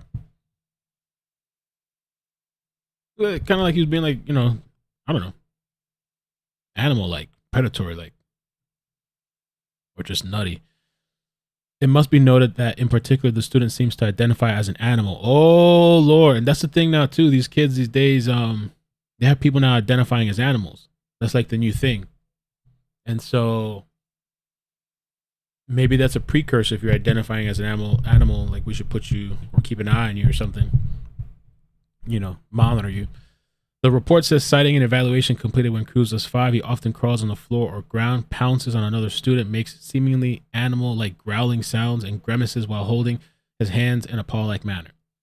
I mean, there's some instances where kids could do that, and it's like, oh, it's cute. It's like, meow, rawr. But this is not, like, cute. It seems to be aggressive, like angry, biting, like described earlier, and pinching and scratching and pulling hair.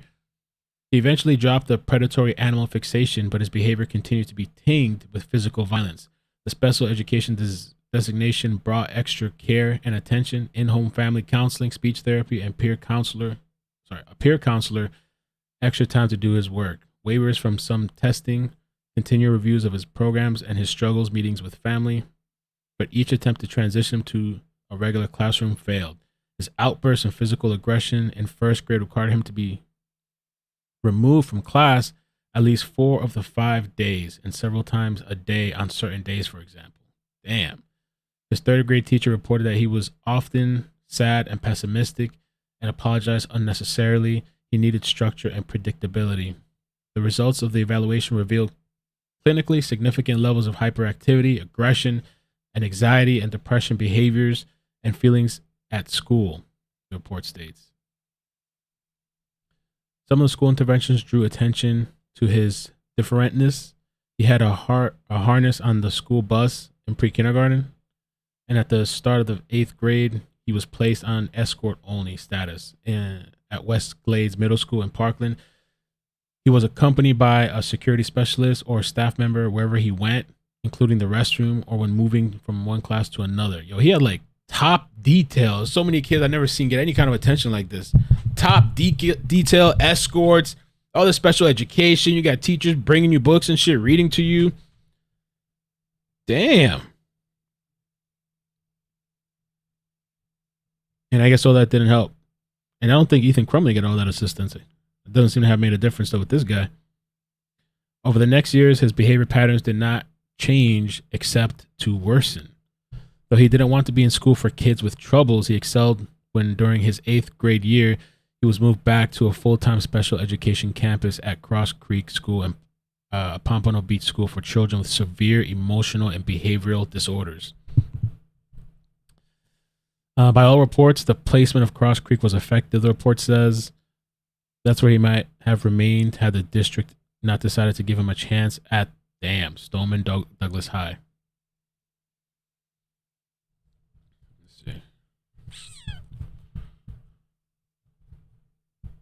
Yeah, this shit is really detailed. All right, let me read a little bit more of this Just a little more. Okay, left off right here.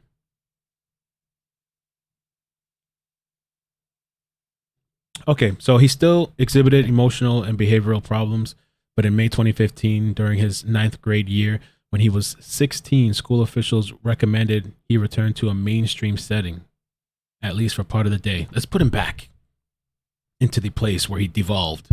Let's put him back with the public. Although the student has made behavioral progress, he continues to lack impulse control.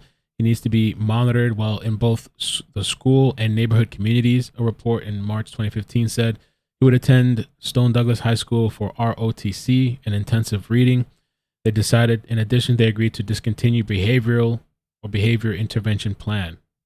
During interviews, school staff explained that this decision was based on the fact that the target behaviors were no longer in evidence and the plan was no longer needed. So he's doing amazing. Let's put him back. Let's take him off of all the behavioral programs that have been keeping him not even stable, keeping him from killing people. Behavior intervention plans ensure that everyone dealing with a student knows what sets him off and how to reinforce better behavior. In January 2016, during his 10th grade year, he became a full-time student there.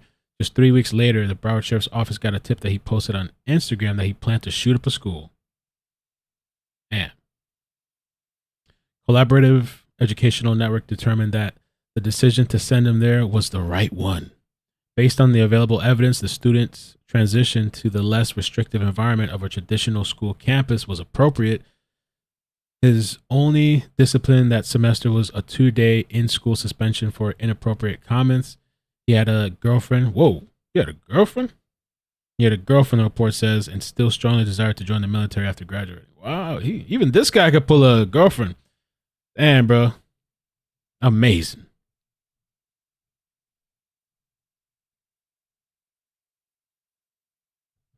All right, I think I'm going to leave it off here because I ain't going to do all this right now. But I do want to browse this for other highlights and stuff. It's kind of interesting. It's a good article. I'm going to bookmark it because if I don't, it's going to disappear forever. It'll be gone. The abyss. Oh yeah, and the boys. Let's do the boys real quick for the people that have been following that. So that got pushed back. Commercial probably. The couple charged in the deaths of the two brothers had their murder trial pushed back to October during the hearing this morning. Jacqueline and Trezell West are now scheduled for trial October 24th. The postponement was made over the objection of the West, but the attorney representing Trezell West told the court that the October date is the earliest he'll be ready. Prosecutors allege 4-year-old Orrin and 3-year-old Orson were killed about 3 months before the West reported them missing from their California City home on December 1st, 2020. The bodies have not yet been found. Oasis Air Installer here with some summer tips. Okay, I guess that's it. Let me double check the messages and the chat before I pull out Cruz drawings. The link is not working for me again. Can you send me that?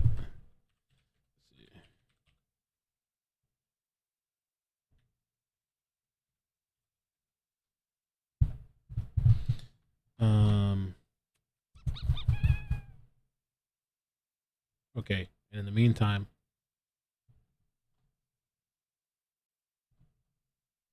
I'm gonna pull up Cruz's drawings. Okay, there we go. And I don't know. Tomorrow, I don't know, man. What we're gonna do? Oh, there's 46 pages of this shit.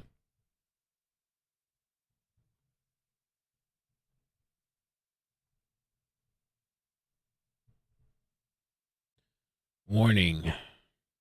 Classified information. Warning, radioactive. Yeah. I spelled it the wrong way. Nikolas Cruz. 3 letters from Nikolas Cruz, 2 couples in love. LOL.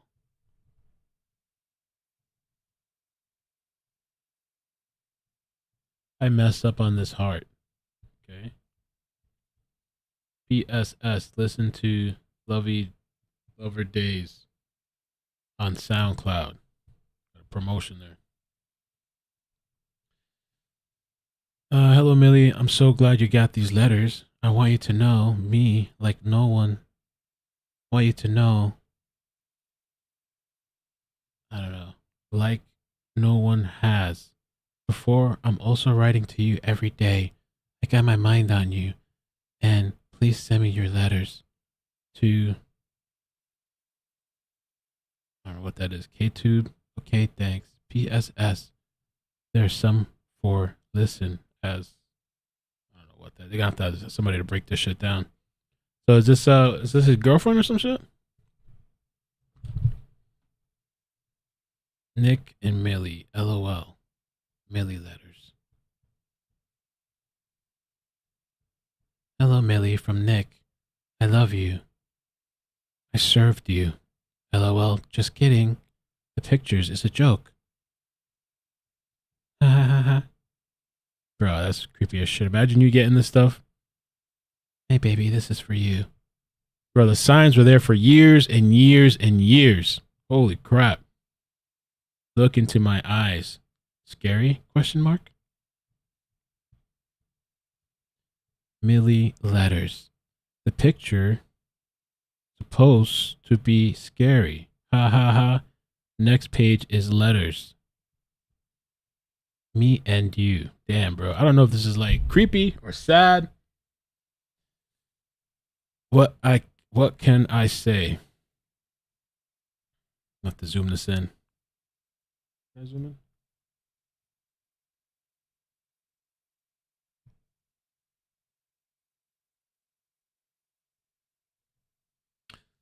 I'm proud to say I'm now also to send you letters. Hooray. I'm so happy you can learn so much better about me. Something. So I was thinking maybe I can send you letters and you can write me letters to Katie and see, and she can read it to me because I can get your letters. Yeah, but I woke. What? But I won't eventually. It's a pretty good plan, so wish you and me luck. I'm so excited. I'm always thinking about you, sweetheart. And I'm also hoping you, or helping you with, I don't know, think about me more. I also want to know if you be at my trial. No!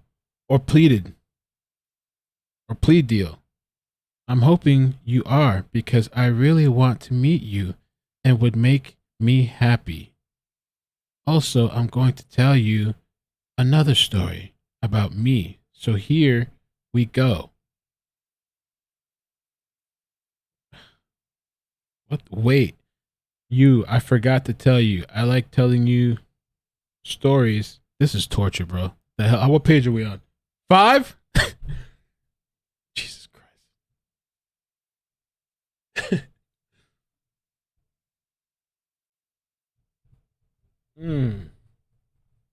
All right. Oh, no. This was a setup, yo. What the fuck? Hell nah, bro. Hell nah. We're not going to do this right now. This could be a whole stream in itself. Oh, no. All right. This is what we're going to do. We're just going to, we're going to look at the pictures. And then we can do if you guys want to do a separate stream. I don't know how. Maybe I get a team of people. We could open up, StreamYard. We could open up StreamYard and we bring up a panel of people and we all take one page each to read. We could do it like that. Hell nah, bro. Did you look at this one before you sent it to me? Set up. Yo, so who is this? This is a girl he likes. Who's Millie? Can we type that shit in? Nikolas Cruz, Millie. That's kind of scary, yo. Or did he make that person up? It's not even a person. Millie. Nikolas Cruz. This is love letters.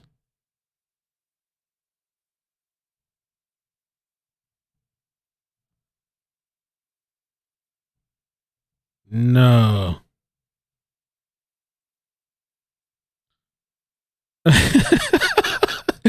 pretty bad though, right? How old was he? It had to be close to when he was 19, I guess, right? Oh my gosh. I'd like to hear more about you and your family. That's all for now, so bye. Love you. Nikolas Cruz. And did she write back to this guy? To Millie. Yeah, this was before the shooting. Oh, wait, no. 10/13/2018. The shooting was 2018. When? It was before this then. I mean, this letters were after.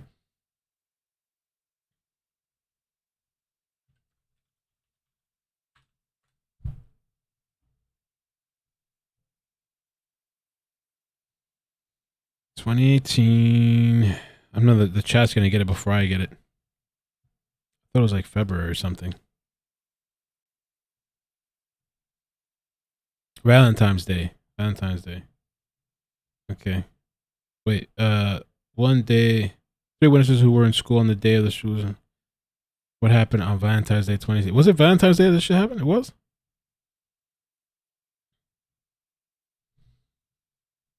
So that he's writing this after.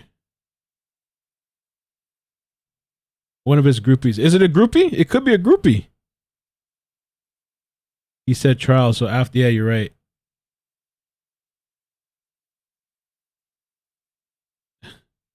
He killed, Lindsay said he killed SpongeBob and Patrick too. Scroll up. Let me see. Where? Oh, snap. I didn't realize that. Wow. SpongeBob, Patrick.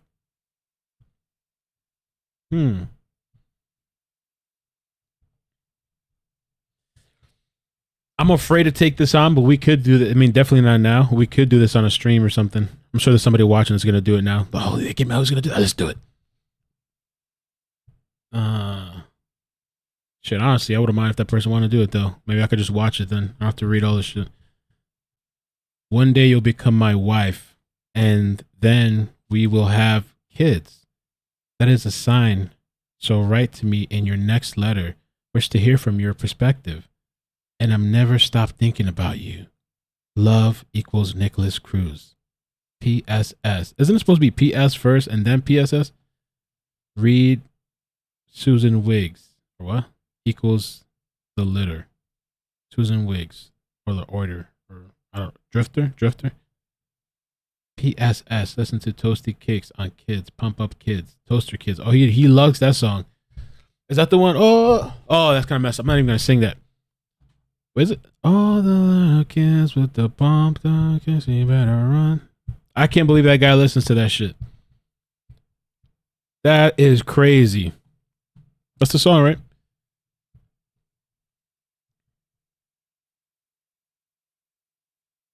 PSS, I love peanut butter on my meatball sub. LOL. PSS, I wear glasses. PSS, I stopped talking now. Haha.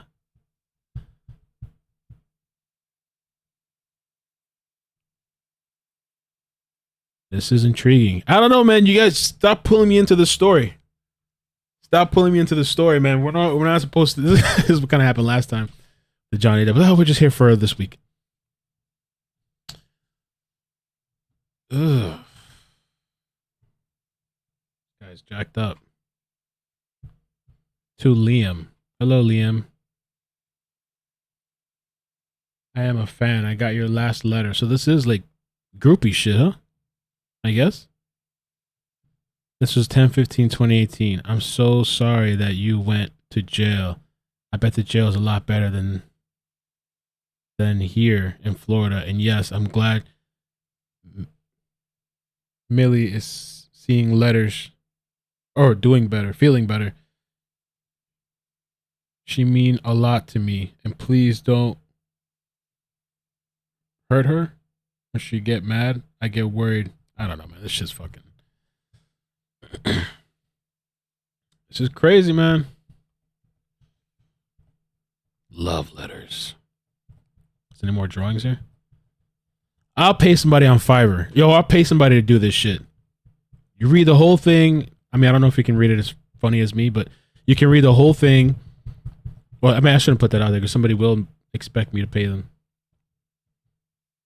This is kind of a lot. And then to try to like decipher it a bit too. Not that I write much better, but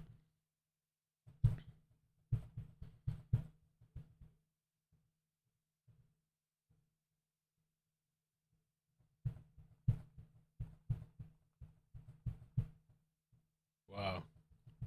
Yeah, I don't know that I can invest all this time in his love letters. Nikolas Cruz. Jacqueline says she's down.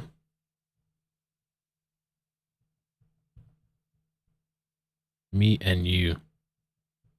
Oh shit. What happened here? It looks like somebody's decapitated. I'm gonna do a letter like this.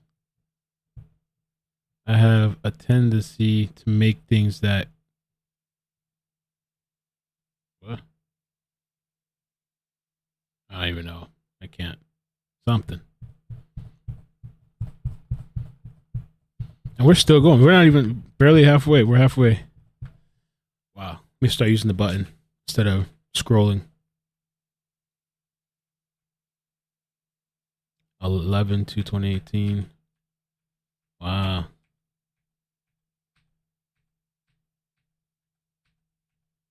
Imagine that. These people can get groupies. Wow.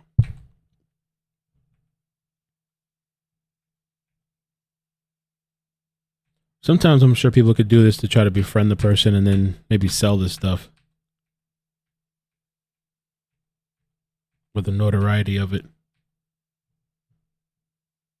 Workout schedule: 100 sit-ups, 40 burpees. Is that what he said? 50 push-ups, 40 seconds plank.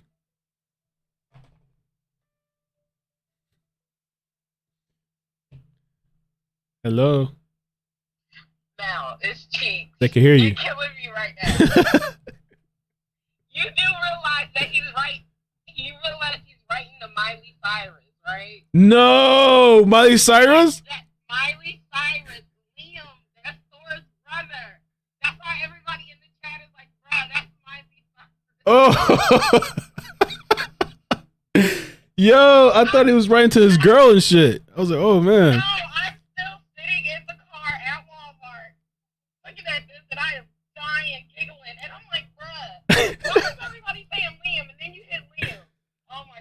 Wow.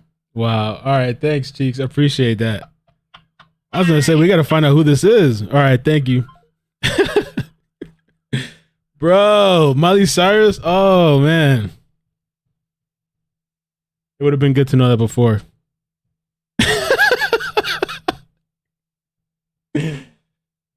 Wow. 1 minute. So this guy really is out of it. Or was he just trying to make the case for himself, hoping people would see this and be like, yeah, this guy really is crazy. 4-hour fast walking. Where? 40 sidewinders. 30 leg list. 10-minute running on the roof on Thursday. Wow. Miley Cyrus, bro. What?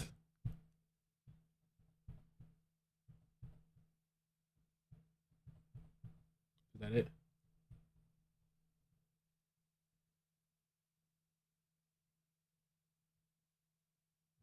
Page number 30.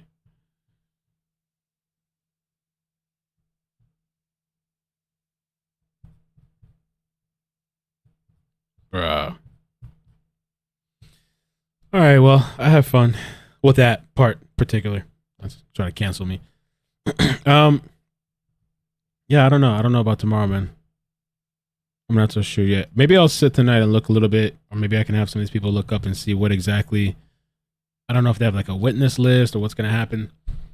Because sometimes, too, what I was thinking, because I saw Popcorn would do that sometimes, like he'll do a highlight thing at the end of the day. And sometimes the highlight thing is a lot faster because we're not sitting and waiting for the breaks. We're not doing the lunch breaks, the technical difficulty. You could just fast forward through everything. So I don't know. I don't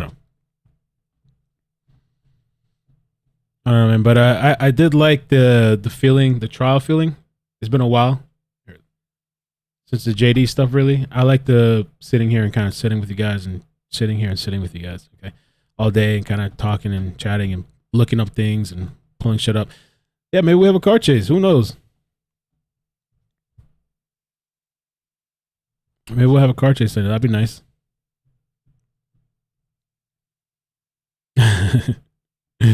But yeah, thank you guys so much. Love you. Have a good night. Take care. Peace. Gonna hang out with the baby for a bit. All right. Bye. Bye. Love you guys. Hit like on the way up.